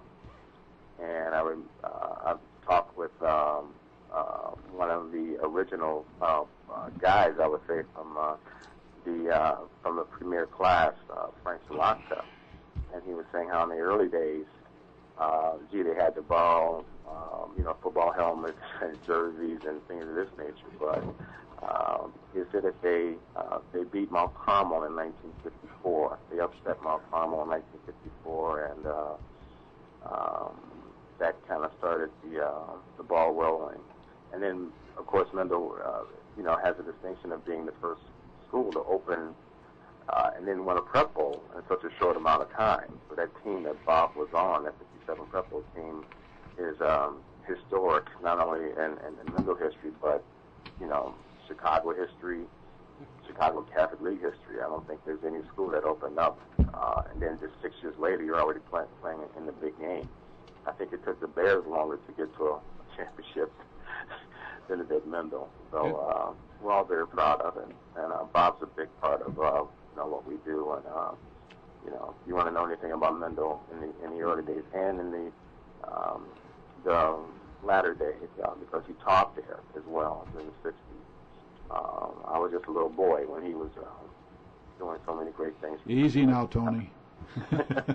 Well, you've the school may have closed in '88, but you guys are alive and active and vibrant and still going, keeping the memory alive. Yes. We're definitely doing that, not only by what we're doing with the Hall of Fame, but we have we have regular reunions. We have a regular golf tournament that's well attended by a lot of alumni and friends of Mendel. We're also starting, we have started, as a matter of fact, is a charitable organization which raises money to award scholarships to the alumni of Mendel, their children and grandchildren, to help them offset the high cost of their college tuition at this time, and also to all of the other Augustinian students at St. Rita and Providence. Okay. Sorry you couldn't have been with us today. I know some people have to work, but some of us don't. Yeah. I'm just on the dole now for 11 years, so. Thanks very much. Good luck. I'm going to try and get to both of them items. You accept Rita guys going to the Friday night thing? I believe so. Yeah. How about guys from St. George? Got St. George here, Fenwick, Rita, Mendel, where else? It's open to all Catholic Leaguers. Anybody else? Absolutely. Anybody else? Yeah. Absolutely. Yes. Want to come? Wayne Tech? Yes. Wayne Tech. To quote our governor, present governor, which this is in no way endorsing our present governor, but I heard him speak once, and he's a Fenwick graduate. Thank you very much. And he spoke about the Catholic League fraternity that exists. So if you graduated from a Catholic high school, Catholic League high school in the city of Chicago, we are all members of the same fraternity. Oh, I didn't know that. That's true. I didn't pay my dues yet. Brotherhood. Oh, man. Okay, thanks a lot. Okay. Take care of yourself. All right. We'll see you. Okay, I'll see you soon, Bob. Bye-bye. I'm sure will. Bye, Tony. Okay. Well, I guess we got everything in them, didn't we? Everything that we could. Yeah, So anyway, what are we talking about? Is since we're getting almost close to a break again. In case anyone is interested in William DeHopper's date of birth, Yeah. Junior? William DeHopper Jr., Yeah. That's Paul Drake. Paul Drake, Yeah. right. Remember, you heard it here first. William Hopper. Was he homeschooled? Do you know that, Tom? I've just learned more about William DeHopper and William DeHopper Jr. than I ever cared to know in my entire life. Do you have his birth weight? Right, William. hold on, but don't hold on too long. Right. One of his brothers was named Grasshopper. Oh, man. Jeez. Okay, what is it? That was probably the first hit that William D. Hopper Jr. got on his website since it was posted. Yeah. And you heard it here first, ladies and gentlemen. So when was he born? What's his John, when was he born? when? Did we say I don't know. 1930, Junior? 1915. Yeah. And then he was what? What was his? You don't know? Oh, okay. I mean, it was Scorpio, sign of the zodiac too. So, are we getting there yet? Is it time yet? No, not yet. We're talking about the Big Ten. We'll get back to that after this break. But then here we go. Is it time? Time out. Once again, it's Waterboy time. Here's Mr. DeVita, definitely not the Waterboy. Jack?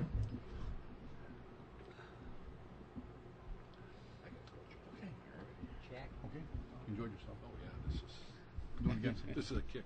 Think of some subjects first. I'm not up to speed like these guys, but this was a great learning experience for me. I enjoyed it. Nice meeting.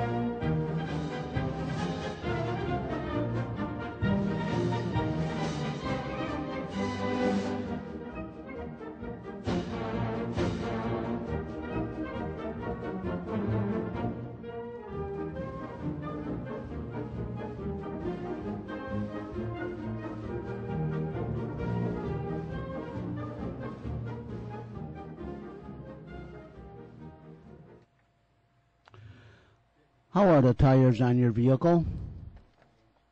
Do you need motor oil? Or transmission fluid? Or power steering fluid? Or how about your antifreeze? What about the wiper blades? Are they in good, sharp condition? Is the washer fluid tank in your truck, your vehicle, full? How good is your battery? Do you need to replace light bulbs? Well, the place to pick up all these items is at Berkeley Auto Supply at 5237 St. Charles Road in Berkeley, Illinois. Stop in and see Tom, and he'll get any part or supply you might need for your vehicle. Tom at Berkeley Auto Supply has everything you need for your vehicle. He has every tool, part, supply you might need, from the front bumper to the rear bumper, and from the top of the roof to the bottom of the chassis. You can call Tom at 708-544-8350, and they are located at 5237 St. Charles Road in Berkeley, Illinois. Tom's hours are Monday to Friday, 8 a.m. to 8 p.m., Saturdays from 8 a.m. until 6 o'clock p.m., and he's even open on Sundays at 10 o'clock in the morning until 3 o'clock in the afternoon. That's Berkeley Auto Supply, 5237 St. Charles Road. Now, he is just east of Wolf Road by a couple blocks and west of Mannheim Road about 2 miles on the south side of the street. You can call Tom at 708-544-8350. For parts, tools, and supplies, it's Berkeley Auto Supply, 708-544-8350 at 5237 St. Charles Road in Berkeley, Illinois.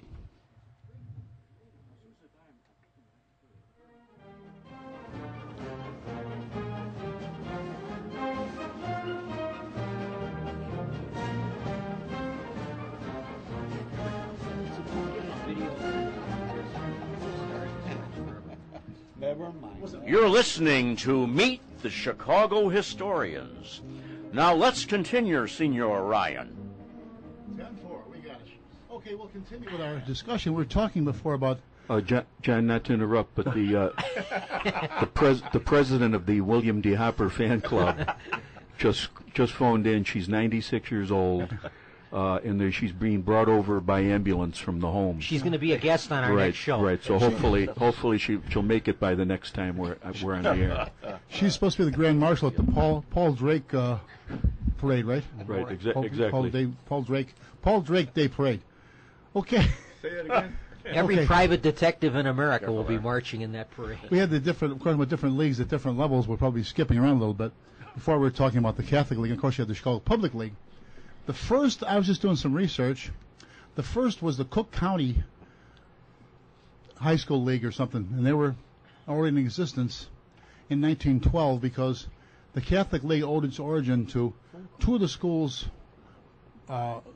requested, made application for admission, and they were stalling them around. And they were St. Ignatius and DePaul Academy. When DePaul had the high school to go with it. Now, Tom Tyler, our one panel member who's not here today, he's a graduate of DePaul Academy the same year you and I graduated St. Rita, Tom, 64. Can you hear me? Oh, we got a call, another caller. Go ahead. He knew Paul Drink. Let's hear it.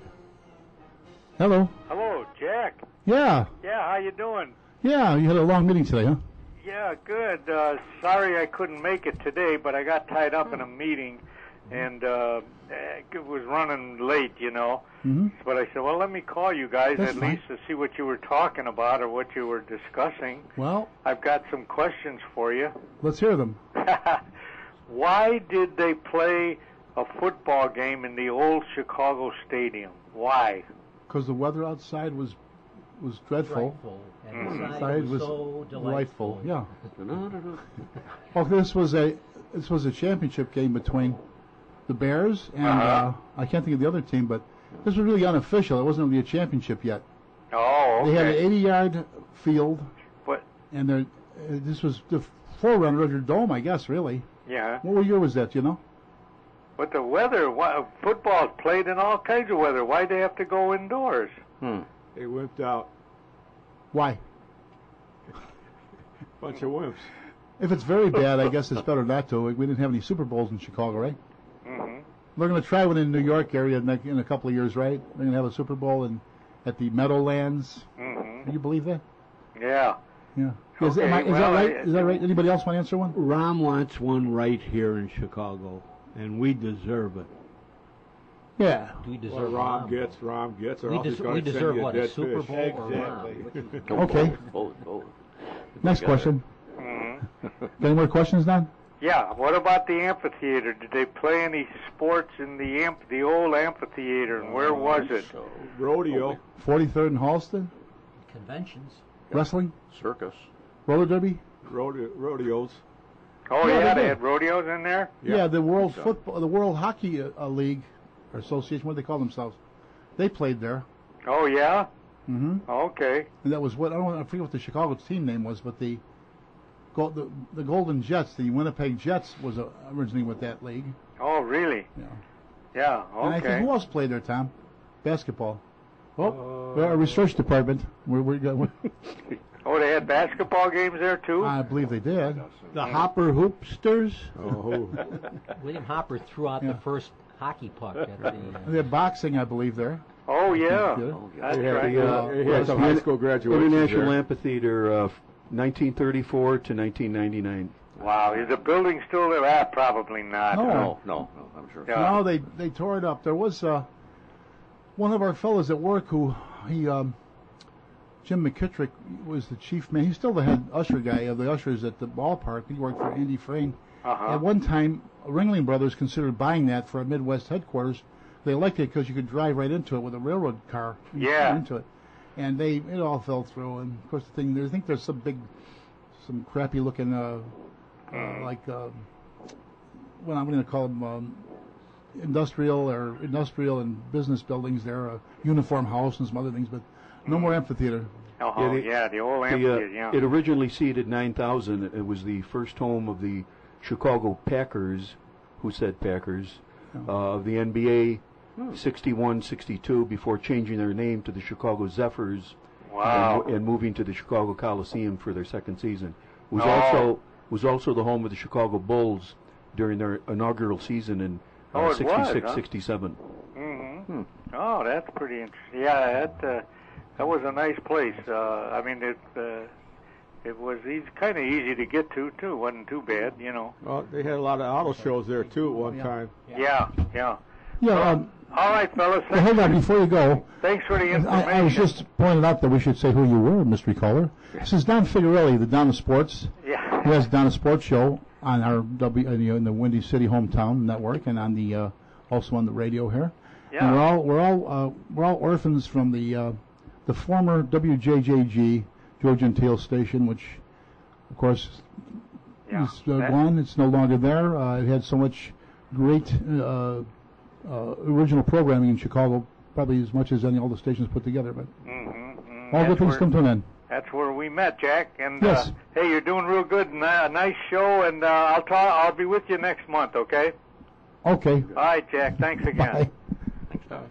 The Chicago, the amphitheater saved the Chicago because of the fact that the Conway place burned down, and they had to move the auto show to the. That's right. Oh yeah. That's right.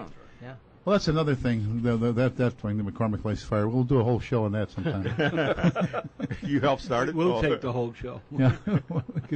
Anyway, where were we now? We're talking about the Cook County Athletic League, or what do they call high school league?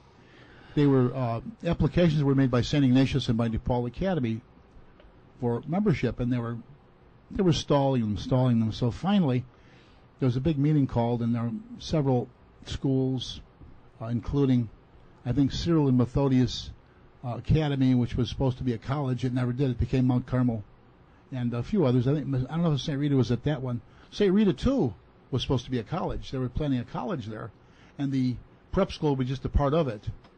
As a matter of fact, the old building, the original building, still says St. Rita's College, which they took from the old campus and rebuilt it at the new one.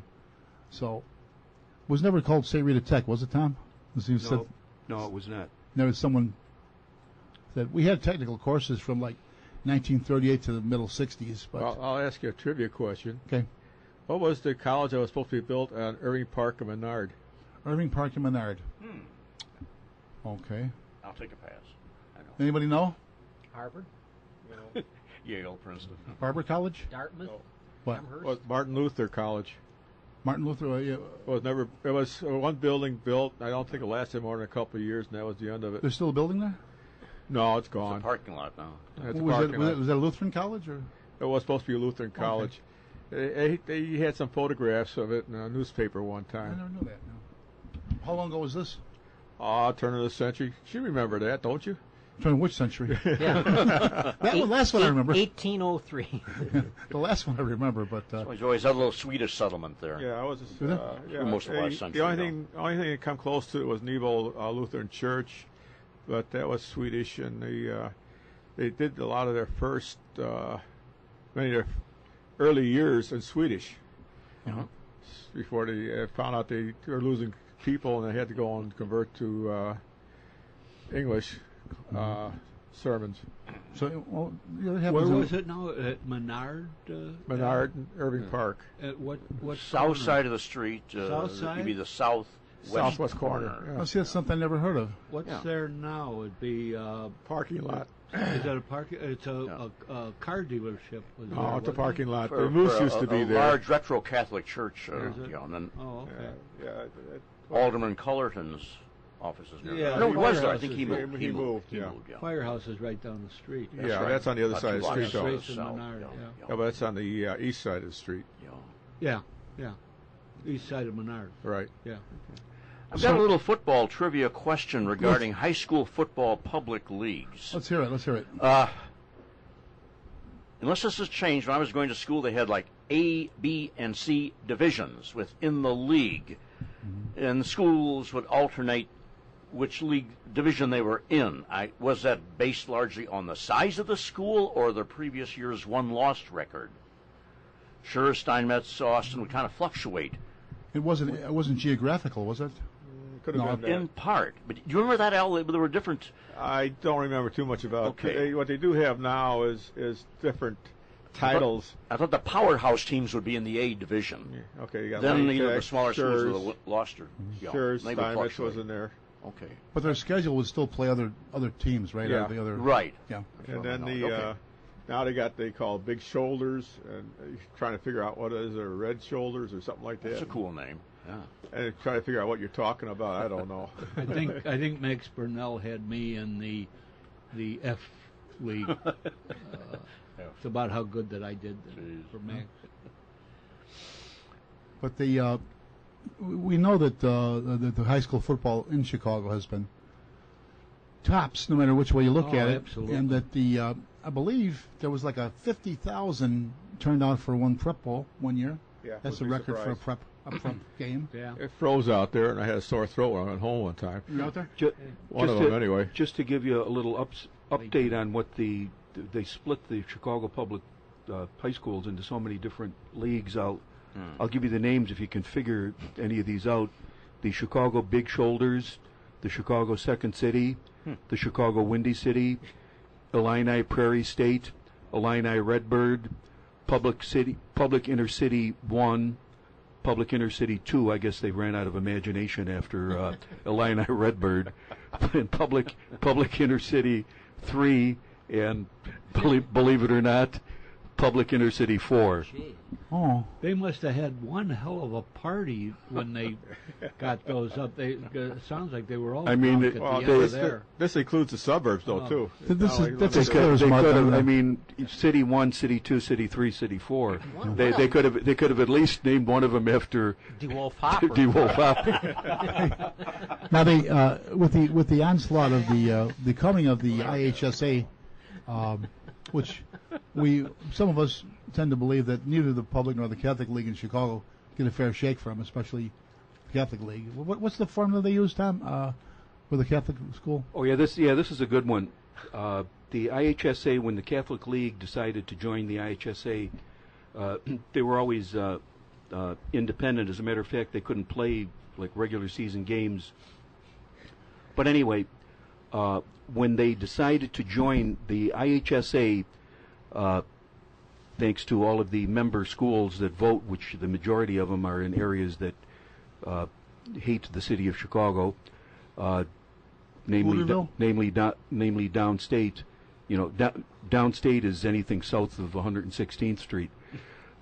But anyway, they came up with this formula. Don't ask me how they calculated this, but they realized that the competition would not be even between the Chicago Catholic schools and the suburban public schools. I think it was 1977, I believe they joined. Anyway, here's the formula that they came up with, believe it or not. If you had a Chicago Catholic school that was both male and female co-ed, you took that number and the total enrollment, and you multiplied it by 1.5, and you came up with the enrollment that was used when you entered the different divisions in the IHSA. If you were a all-boy school, you doubled the enrollment, just for sake of argument. If you had 500, you now became 1,000, and then you multiplied that by 1.6, I believe it is. How they came up with that, I don't know. And then that's the enrollment you use. So, for example, a school like St. Rita, which has approximately an enrollment of approximately 800, are competing with suburban schools that have enrollments of approximately 2,000. I don't know, if anyone else thinks that's not quite fair, but the strange part about it is, even though they did that to try to prevent Catholic schools from winning all the championships, Catholic schools still win all the championships. In general, I was talking to some people about that, and they say one of the reasons is they have better coaching, and they have more coaches in the Catholic schools. Consequently, the public schools are sort of left by the wayside. But you see, that's another fallacy, because I wager, not that they're going to get rich, but the people coaching at these different Lane Tech or wherever else are getting a better salary.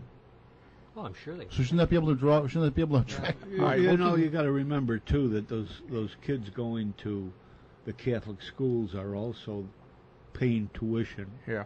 Mm-hmm. And they demand some type of alumni.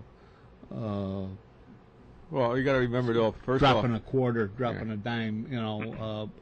there. So they demand to have a good team and something to be proud of. And I think that's what's lacking with the Chicago Public Schools. Well, the other thing with public schools is the fact is not how much money they're making, it's how many they have, how many people they have. I know. So consequently, like over here with the closing of the 50 schools, they laid off 2,000 teachers, or 2,000 personnel, half of them being teachers supposedly, and they don't show any savings because they got to go and have safe routes. So now they got to hire scuds to patrol the street and this type of thing. Well, I can tell you another reason. It just occurred to me. I thought of this before, but with the what was I going to say? Oh yeah, I had 4 years in the youth division in the school patrol. We handled the details, basketball, football, whatever it was. And I remember different principals. They would have a school on the southwest side, and they would find a place to book the game as far away as possible. Rockney Stadium or wherever, say they go over to Eckersall Southeast or Gately or somewhere away. Best they could do. Is there Hanson Stadium too? Right, yeah. Hanson Park. Right. That's where. Hanson is at Diversity and Central. Okay, that's Right. what I was thinking Hanson. of. That's even more. You're at Hubbard High School, and your kids are supposed to go to see a game of your kids playing on the northwest side with no organized transportation or whatever. And I believe that they did this to avoid headaches for themselves. Well, the kids could be playing their hearts out, maybe set some prep record, and nobody's going to see it. Yeah. That's the trouble. It was a real problem for years, and it still is, no doubt about it. And there was a story on there. It was a couple months ago about a team that they said that it was prejudice and all this stuff, and then they found out it was a complete screw up on scheduling and all this other stuff because of buses and everything else. So some of that is right, but some of it's wrong, you know. Yeah, but the fact is, again, you have to have the police facilities available for these games, and if you don't have it, that gets to be a real problem. I was at a game at what they call it Stagg Stadium now, not the University of Chicago. What used to be Shoebridge and 75th and where is that town? It's still there. Yeah, it was about 75th and Racine or Loomis, Racine, Peoria or somewhere. Yeah, right. Over that way, and it used to belong to Leo High School, the parish. But I swear there were more policemen there than there were kids watching. See, this was Lindblom was playing. I forget who. And Lindblom at one time was a powerhouse. They had a coach Von Brummer was. Lindblom was a good school. It was a trade school, wasn't it? Yeah. That's one of the problems too. Is they don't have enough trade schools in the school system. And when we asked about it, they said they can't get teachers. You know, but you go out there and everybody's college prep. There's three major problems with that. One, not all kids are qualified for college. Right. Yeah. Right. Not every kid wants to go to college, and not every kid can afford to go to college. So you got three strikes against you before you even start college. How about this kid that just made the long basket in some game? Oh yeah, was it Ball State?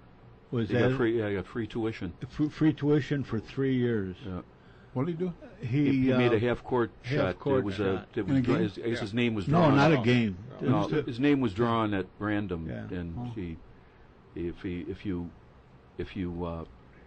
that really gives a lot of incentive for him to get a 4.0. That's one of the other problems with sports as such, especially basketball. What about him? The fact is that a lot of black kids particularly think they can make money going into basketball. Yeah. And what's the chances of getting anything? Well, the best of the best of the best, and the very top of them make the NBA. Yeah, right? but what's the percentage? 1%? Yeah. How many Same thing with baseball. 0.5%. Yeah.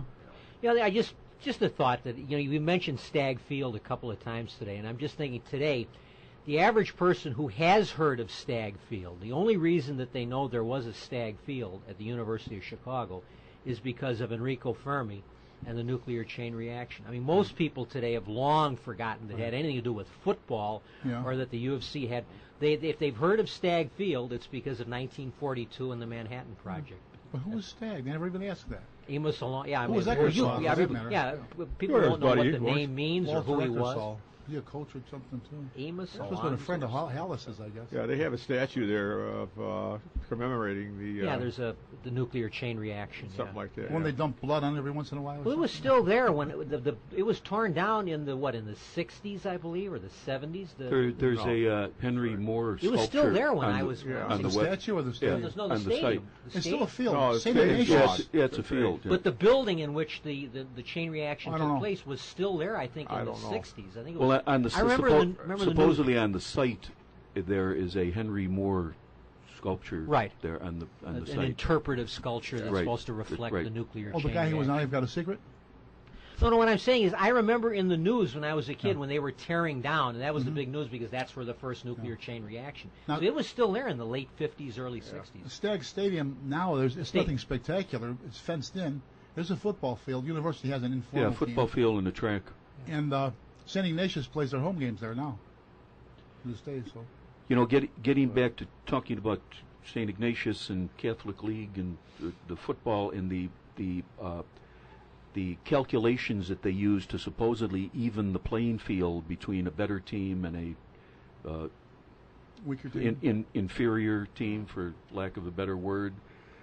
I just have to wonder what message this sends to the kids that are involved in this when they say, well, you know, we won the state championship. Well, didn't you guys have to? I mean, what's your enrollment? Well, we come from a small school. Well, I came from a small school. I graduated from St. Rita. There's 700 kids. Didn't you play them? Well, no, we don't play them. Well, why don't you play them? They're about the same.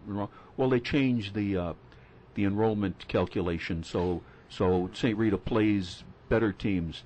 So in other words, the team that you would have played, you don't play because they were better. What message does that send when you head out into real life and realize that, you know, guess what? Things aren't fair. When you go to work, you're not going to be given a workload because you're going to get less work because the person on the other side of the cubicle does better work than you, so you get. Because I mean, we live in a society where competition and achievement and success are frowned upon. We live in a society where everything is supposed to be fair and equal for everybody. Yeah. And that's ultimately going to be disaster because this country was built on the idea of achievement, hard work, success, and that's all in disfavor now. You're supposed to favor everybody being treated exactly alike. Everything has to be equal. And if you're successful, that means you're bad. You're somehow an oddball. And you know what the word for that is? Socialism / communism. Well, sure. Well, the other It's thing the is same mentality. Sure, Yep. it's the same mentality Yep. that gave us. well, that the gave other us thing socialism. was some people claim that one of the reasons to follow Roman Empire was because of sports and entertainment. They let the politicians take over everything. It's Gee, another isn't move that to what's take happening here? valedictorians Too away many from on a the lot of schools. dole. You don't rank anybody Yeah. anymore, so they don't feel inferior. Too many people on the dole and not people pulling. Well, yeah. Yeah. Yeah, well, that's Everybody should do a little pulling, right? That's what. well, brought that's what we're down- doing now too. That's what it is. It's Chicago, Well, sure, but particularly. telling everybody that everything they're doing is fine and okay. I saw a statistic about the amount of straight A students in like the 60s or 70s. It was like 17%. Now it's up to almost, or it's well over 30%. Grade But- inflation. Yeah, right. Yeah, but, the, grade but, inflation. but the kids aren't any smarter. They're, No, as a no. matter of They're- fact, they're the not. opposite is true. The SAT scores aren't any higher. Their IQs aren't, but they're getting straight A's. So Tom, they're telling you- there was they're actually getting up on their bandstand and praising the amount of people that kids that they are graduating. Yeah. But they're graduating without reading and without math and with just Well, shove them you through can- go like over- a Henry Ford assembly line. That's all it is. We'll go over to Wright College and see how many remedial classes they have over there Sure. You know, when their kids are graduating high school. Well, we They saw can't- that they in can't, the. can't qualify. Yeah. you yeah. can often get insights out of popular culture. And I remember there was an episode of the old series Everybody Loves Raymond in which the kids were participating in sports, but they weren't keeping score. You don't keep score because that hurts someone's feelings because if you're a loser, it hurts Some your people feelings. lose, yeah. It's all about just playing and having fun. And it's not about you winning and losing. Well, that's disaster. That's ultimately leads to disaster. John, I for got a a- society I got- that loses a sense of achievement and success. I've got one of my grandsons that's a fish in the water, and he swims for the high school and he swims for the park district, big park district out in Arlington Heights, and they won't let him swim in certain because he's too good. Meets, yeah. Because he's too good, and his average. Well, what? Not for him. He knows he can do it, but what about the other kids that are in that same meet? They have nothing to strive for. To shoot for. Yeah, you know. And do you think the Chinese compete that way? Do you think that the other major sports competitors, you think they have that mentality that we're just in it for the fun and it doesn't make any difference who wins or who loses? Well, see who gets shredded out that when they go down to a 50-man roster on the Bears.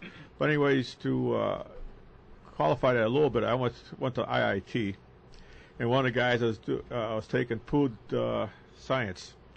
He was the only white guy in the class. All of them, the rest were Indians and Asians. Really? Isn't that what you got your major in, food science, Jack? I'm a taster. Oh. But you know, a lab assistant. But this is the problem. You get foreigners, for lack of a better term, that come in and they take the classes here. Two reasons for it: one, they got the money, and two, they got the ambition. Oh yeah, they have the drive. Yeah, they're coming here. They have the drive. Yeah. Yeah, go Ready ahead. for a timeout? Okay, once again we have a break in the action, and that means announcements. Mr. D, if you will.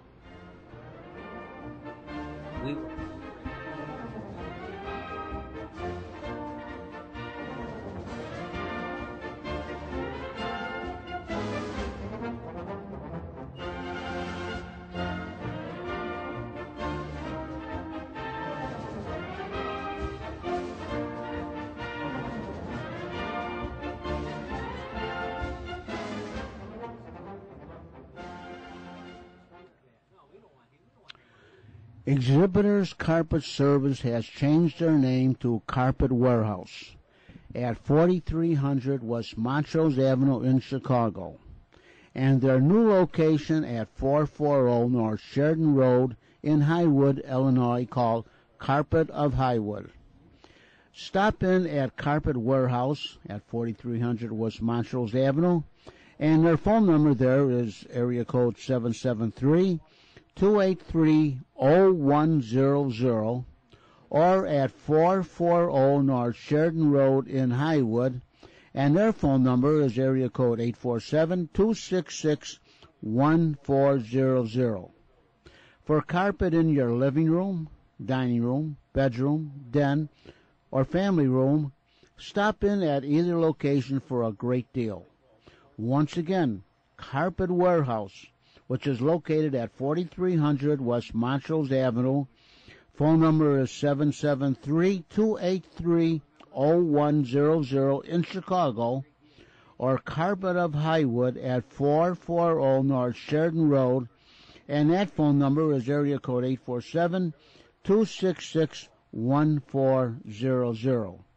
Remember, friends, if you need a carpet for your living room, dining room, bedroom, den, or family room, or either some outdoor carpeting, stop in at 4300 West Montrose Avenue in Chicago.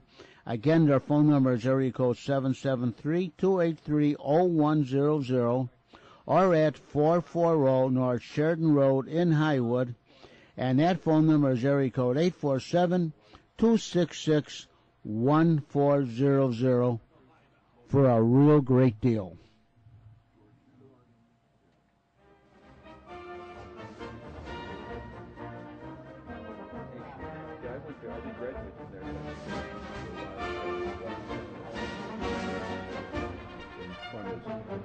Oh yeah, it was, and it's a lot less Catholic today than it was when I was there.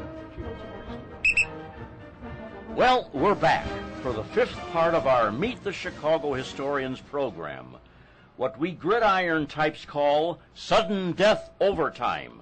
Oh, don't worry, it's not that serious. Jack? Okay, maybe we're getting a little far afield from football, so let's wrap it up big and strong on football this last half-hour segment. And once again, for everyone out there who wants to remember, we got To my left, Mr. Bill Kugelman. Retired Chicago Fire Department. John Koshelko. John Eskacholko, good to be here with you at the John DeVita Broadcast Center. There you go. And next to you, we have Rich Lang. Your announcer, Rich Lang. Welcome, everyone. And next up, Tom McKenna, retired Chicago Police. and my best man at our wedding. Who? Not our wedding, but Deanna and myself. Oh. And Al Opitz. Yeah, retired Chicago Water Department, And you're also a chemist, right? chemical engineer. Chemical engineer. What railroad? Railroad. I had to say that one. Okay. won a lot. Here's a question that might be interesting, a little kind of a trick. What was the first game? Remember the first game? What was it between the National Football League and the AFL, the American Football League? The first Super Bowl? That's what everybody says. Huh. Got to remember this. First Super Bowl was at the end of the '66 season. Yeah, there in were January of there '67. were 4 American football leagues. Oh, One in okay. 1926 with Trick Red question. Grange and Palmer. Trick question. So at the end of that season, the New York Giants played the Philadelphia Quakers. And then that league folded, the other league, because about it for attendance. The New York Yankees. The NFL folded and was never heard from again. Yeah, well, no, they almost did. But, okay, then there was another American Football League in 1936. The Cleveland Rams came out of that team, out of that league. They were originally the Rams were in Cleveland. And then, of course, they came in. They moved West Coast. I don't know why they moved to St. Louis, because she was born there. Was it Frontieri? What's her name? I can't remember her name now. She was a showgirl that married Carol Rosenblum. She owned the Rams. And then had an American Football League in 1940. And, of course, you had the All-America Conference following World War II, started by Arch Ward, Oh, yeah, Tribune. I've heard of that. The Tribune sports editor. You had a Chicago Hornets, a bunch of other teams. Jim Crowley from Notre Dame Four Horsemen was an executive there, and they played at Soldier Field. And then you had, of course, the final American Football League, the one that was successful, probably due to television advertising contracts and revenue. That's why they And made Broadway Joe Namath. Right. Okay, that's why they could get him. So they had this big. Oh, you remember your other famous football team in Chicago, don't you? Who? Cardinals. Cardinals. that's Chicago Cardinals. Okay. Well, there are that's one of the 2 remaining original That's right. NFL teams. Charter. The other ones are Here, I'll give you the other ones. Are you ready? There were 14 original NFL teams. Right. Well, first The let me other say one? this: Can anyone guess, other than the Cardinals and the Bears, who some of the other ones were? not in New York Any Giants. guesses? Not. Okay, I'll give them to you. Oh. The Akron Pros, then the Chicago Bears, which were originally the Decatur Staleys, the Buffalo All-Americans, the Chicago, now the Arizona Cardinals, Rock Island, Illinois Independents, the Dayton, Ohio Triangles, the Rochester, New York Jeffersons, the Canton, Ohio Bulldogs, the Detroit Heralds, the Cleveland Tigers, the Hammond, Indiana Pros, the Chicago Tigers, the Columbus, Ohio Panhandles, and the Muncie, Indiana Flyers. Those were the 14 original NFL The teams. Chicago, Muncie, what was the Indiana. Chicago one? The Chicago Cardinals. Tigers. Tigers. And Cardinals. There was an original NFL team, was the Now they, Chicago Oh, Tigers. yeah. and just listening to that list which you just recited, one thing is clear: this was a small town game originally. Yeah. Baseball was the big thing. Oh, sure. And to me, when you hear about it, the pros now are more like what would be like semi-pro today. They very seldom practice. They get guys up for a team, a game. Hallis had to actually petition, get the permission from the owner of the Cardinals, named O'Brien, to come into Chicago from Decatur. And they wound up acing him out. The Cardinals left here after the '59 season, and that last season they played at Soldier Field. Right. And, Pro football was not popular when it started. George Ellis really went out on a limb. It almost went bankrupt a couple times. It didn't really get popular until the late 30s, 1940s, and really thanks to George Ellis and the Bears. Yeah, I we mean, had the Bears dominated in the in the 1940s. But if you in the original NFL, if you got 2,000 or 3,000 at a game, that was huge. Sure. College football was huge. He had to pay, in the 1950s, he had to pay the local WBKB, the local ABC outlet, pay them to broadcast Bears games. Really? Is that right? He had to pay to get them on television, just to gin up more interest and get more people in the stands. The Cardinals were a good team too. We had They the were a dream very good backfield at team. one time. They were Yes. the 1947 NFL champions, I know. We had in the union. I had a girl working for us whose father was O'Connor, and he played for the Cardinals, and I think he went on to coach them too. And she was very into that. Yeah. You know, Pat Summerall had been a Chicago Cardinal originally. They had at one time, they had what they called the dream backfield. Paul Christman, Elmer Angsman, Marshall Goldberg, and was it Pat Harder? Or was it somebody else? Charlie Trippi? Those 4 or 5 are the ones that really had some top players. Trippi was well known. From Georgia. Angsman was Notre Dame, I think. Marshall Goldberg was from Pittsburgh. Where's Paul Crispin from? I remember he was doing the AFL games on ABC and NBC. I remember Paul Crispin was one of the commentators, and died kind of a young man. But I remember that name. and they did win it in '47, the NFL, and they played again in Philadelphia. Played and lost in '48, so they went somewhere in the 20s, but it wasn't as big a deal. As Tom said, playing in the pros was like an afterthought. What do you want to do that for? You've already had your glory days in wherever the university was. College football was That's the, it. the summit of football. In the 1920s, the Southern Cal played Notre Dame at Soldier Field twice, 1927 and 1929, and they had almost 120,000 for both of those games. Probably drew more than the Bears drew all season. Right. Sure. Yeah. Sure. And they had a couple of exceptions. Of course, they were glad to have them. Jim Thorpe was one. He was with the in the founding days. He was, matter of fact, he was elected the titular honorary president of the American Football Association, is what they called it originally. When did the Bears go to Soldier Field? 71 or 71 was the first year they played was it? there. Okay. Yeah, 70 I was remember, the last Tom, year. we used to get... I was thinking about that the other day because we used to go see them at Wrigley Field. Yeah, and that was a good time. There's so much history involved with, all this. Every time you talk about Bears history or history of the NFL, some things pop into my mind. George Halas, naturally the founder of the NFL, founder of the Chicago Bears, player, owner, coach. He coached on and off for almost 40 years. He had records that stood for 30 or 40 years. One of the records that he had in the NFL was the longest return of a fumble for a touchdown. Yeah. It was 98 yards, and it stood for years. And you know Decades. who fumbled the ball? No. Jim Thorpe. Thorpe, yeah. And they Halas was a New York Yankee at one time. As a matter of fact, he played right field the year before they got Ruth. He once said that his greatest thrill in sports was playing in the outfield for the New York Yankees. This is the man that founded the National Football League, and his personal biggest thrill was in baseball. The fact that he played in the outfield for the New York Yankees. Well, John tells the story. When we first came on the job, we came on at approximately the same time, and the Bears were still playing at Wrigley Field. And John was assigned to a detail at Wrigley Field, and he just happened to be standing near the entrance of the Bears locker room when Halas got out of his car, and he walked over, going to enter the locker room, and John said, I walked over, and I stuck my hand out, and I said, how's it going, Coach? And John said he never forgets what he said to him. He said, get out of my way, kid. Actually, it was in front of Bears' office downtown, and when I worked down there, we used to get a bunch. Remember Tom, John Lyons, Corky Lyons, and a bunch of us. My sister would go sometimes. We get the standing room, which went on sale as soon as the Bears' office opened Monday, and they were sold out by noon. So you had to get down there early, get your spot, and stay there. But we had some fun times, and the Bears were having like a 3-12 record or something like that. But it was still the NFL, I like Ditka's line when he said, he said that Halas throws around dimes the way most men would throw around manhole covers. Yeah, that's right.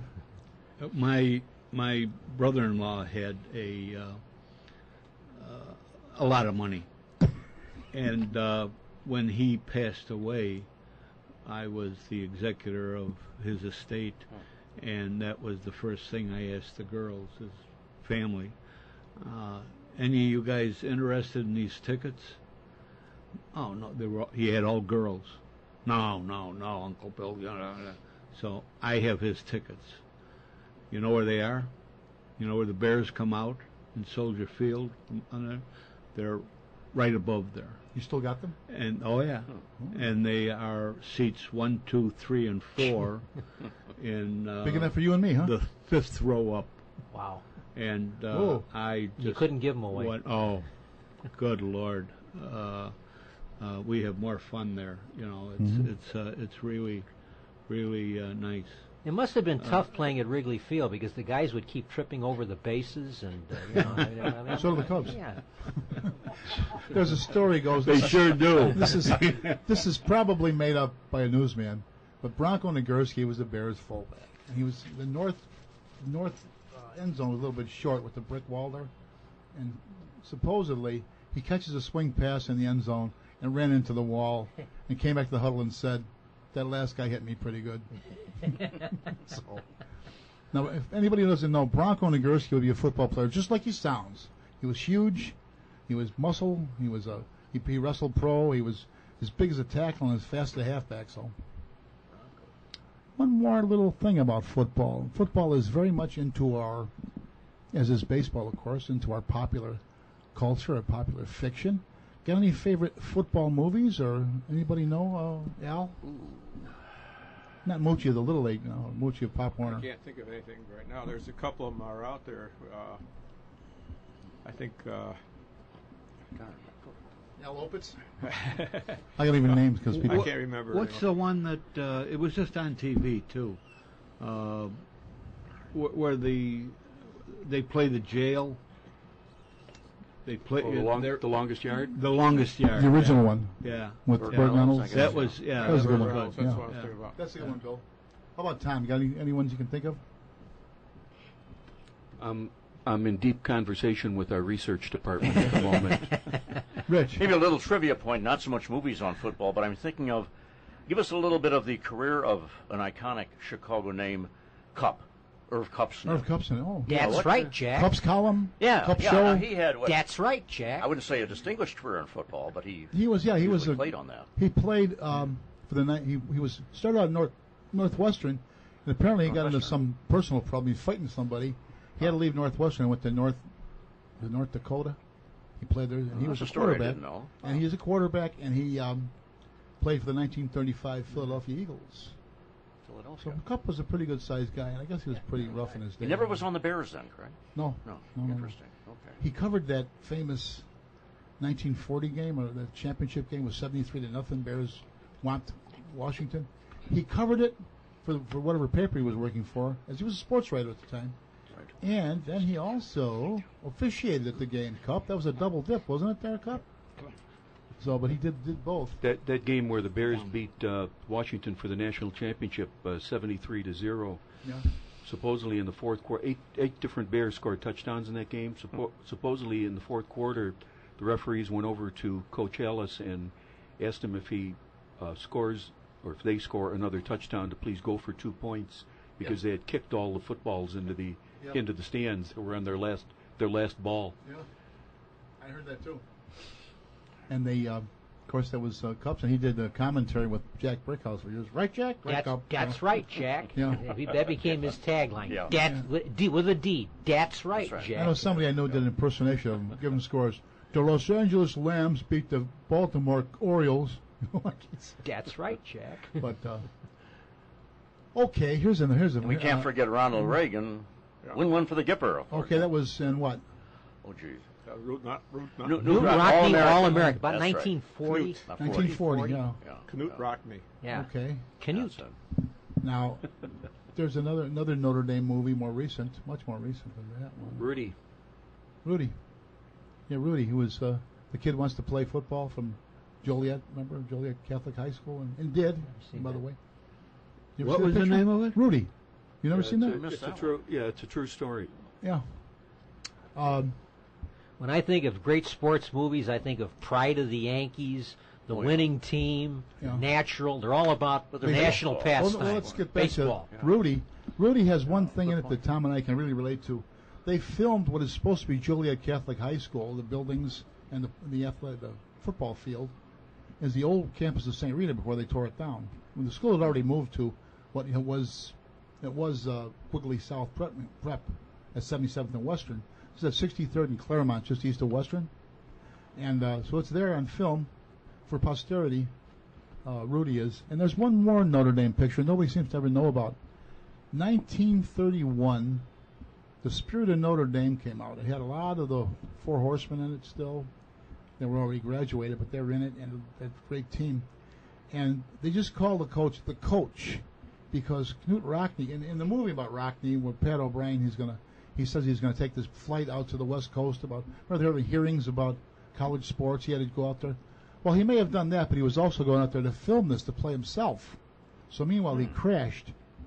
So they had this actor, J. Farrell McDonald, who we may know as the old man who comes out of the house in It's a Wonderful Life when he crashed into the tree. What are you doing? My great-grandfather planted that That's tree. Him. So anyway, he looked like an older Rockne, but they never called him Rockne, just called him the coach. And they dedicated it to Rockne. And it was with, what's his name? What's his name? The Lou Ayres. Lou Ayres, I think, was the head. Was the Andy Devine's in it? In his pre-Jingles days. In about 1934, one of the first half-dozen Three Stooges shorts is a football short. It's notable because it's the one in which Lucille Ball appears. A young Lucille Ball is one of the girls in it. And in it, they are mistaken for the famous Three Horsemen of Boulder Dam University. Boulder Dam University. Pardon my pigskin. That's the name of it. Yeah. I don't know that one. 1934. They filmed a lot of, not a lot, but they filmed. Not Notre Dame. They filmed various scenes for football at Lane Tech. Did they? Yeah, they redid that whole place, and they did a lot of movies there. When Al comes back from break, yes, seeing Mrs. Murphy, he should know that. Yeah, that's another. Here's another one. Saturday's Hero with John Derrick. There's one. It's kind of an indictment of college football. John, not to interrupt again, but if we do have time at the end, I have an excellent recording of D. Wolf Hopper reciting Casey at the Bat. Well, let's about 5 minutes. Yeah, I've heard. I've got it at home in my collection too. Right. Also of Paul Drake testifying in one of Perry Mason's cases. Perry. Anyway, where was? Okay, he had some other films. Here's one. You mentioned Lucille Ball. There's a 1940 or 41 musical done by RKO. It had been on Broadway called Too Many Girls. Did you ever see it? It shows up late night every once in a while. Yeah, I think so. It's terrible. Jay Silverheels is in it. That right, Kemosabe. Yeah, he plays an Indian.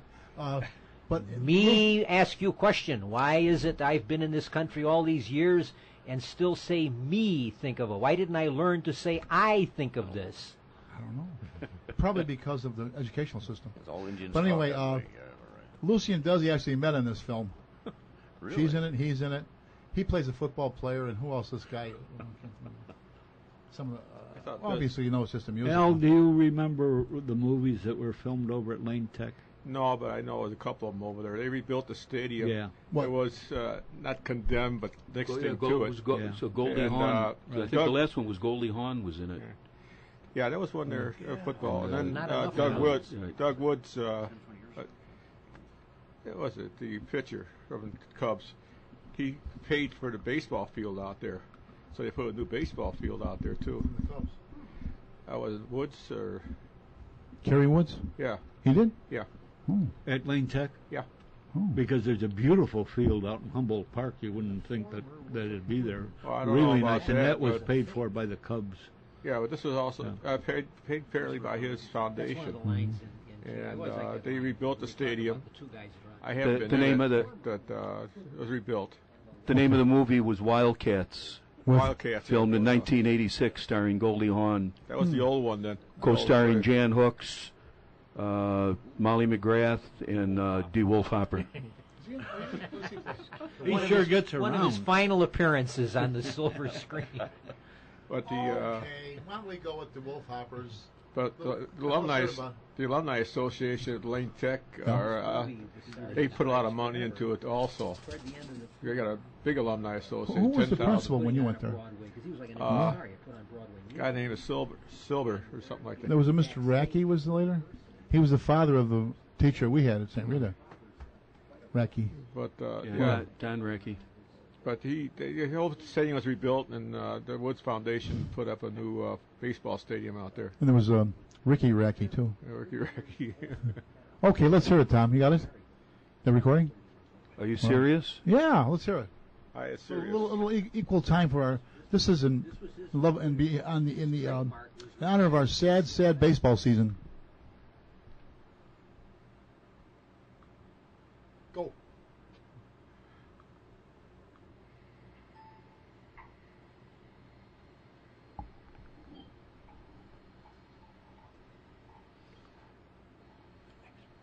We wish you could show this to you folks.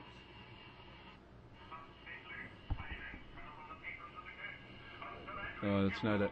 Oh. It's not a very good recording. So He did this on Saturday Night Live. Anyway, Recorded in 1883. there were a lot of other pictures. Pictures. Right. It was recorded in 1909. A cylinder, huh?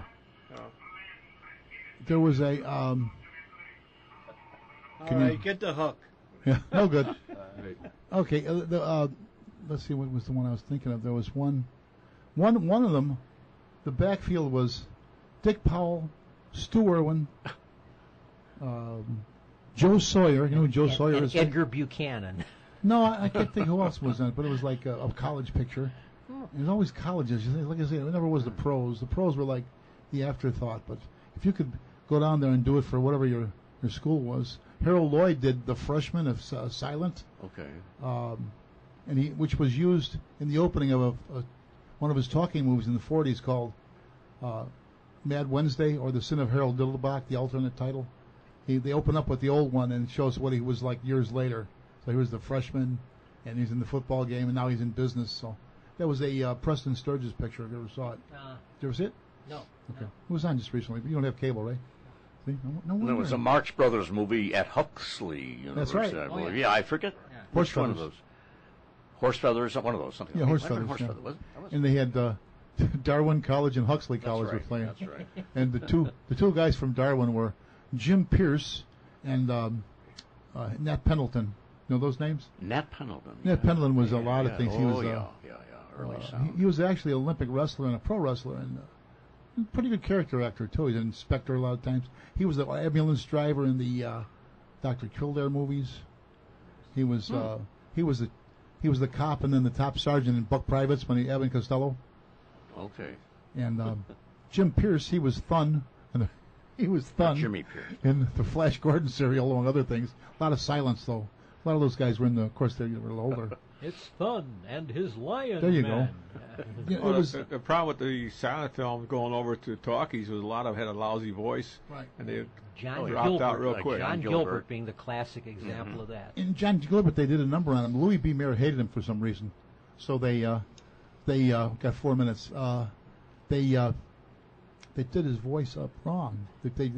So he was. I heard his voice was not as bad as legend would lead. He made you a to few, believe. like Queen Christina. It sounds okay. Yeah. Did you ever see that? Yeah.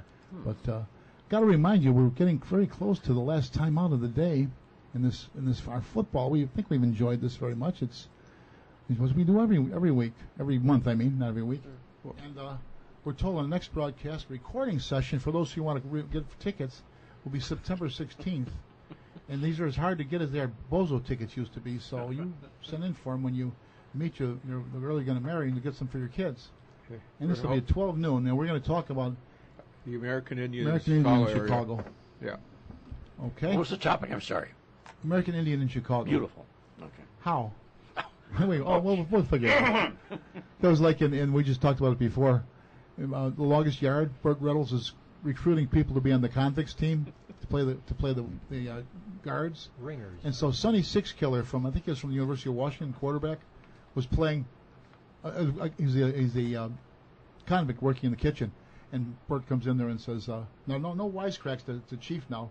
He says, "Chief, we heard you played some football.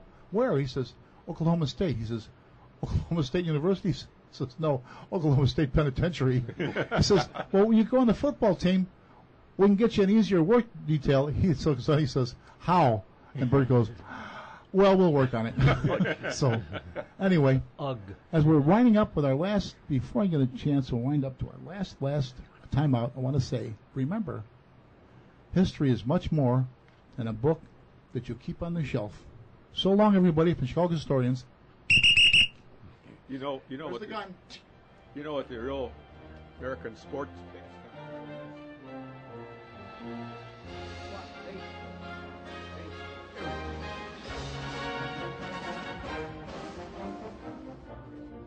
That may be true. Meet the Chicago Historians is pre-recorded and is heard over WRHS, Jack FM, 89.7 on the dial. Our current program, as well as old shows, can be heard on the internet at www.windycityhometown.com. Once again, thank you for listening. This is your announcer, Rich Lang. Goodbye.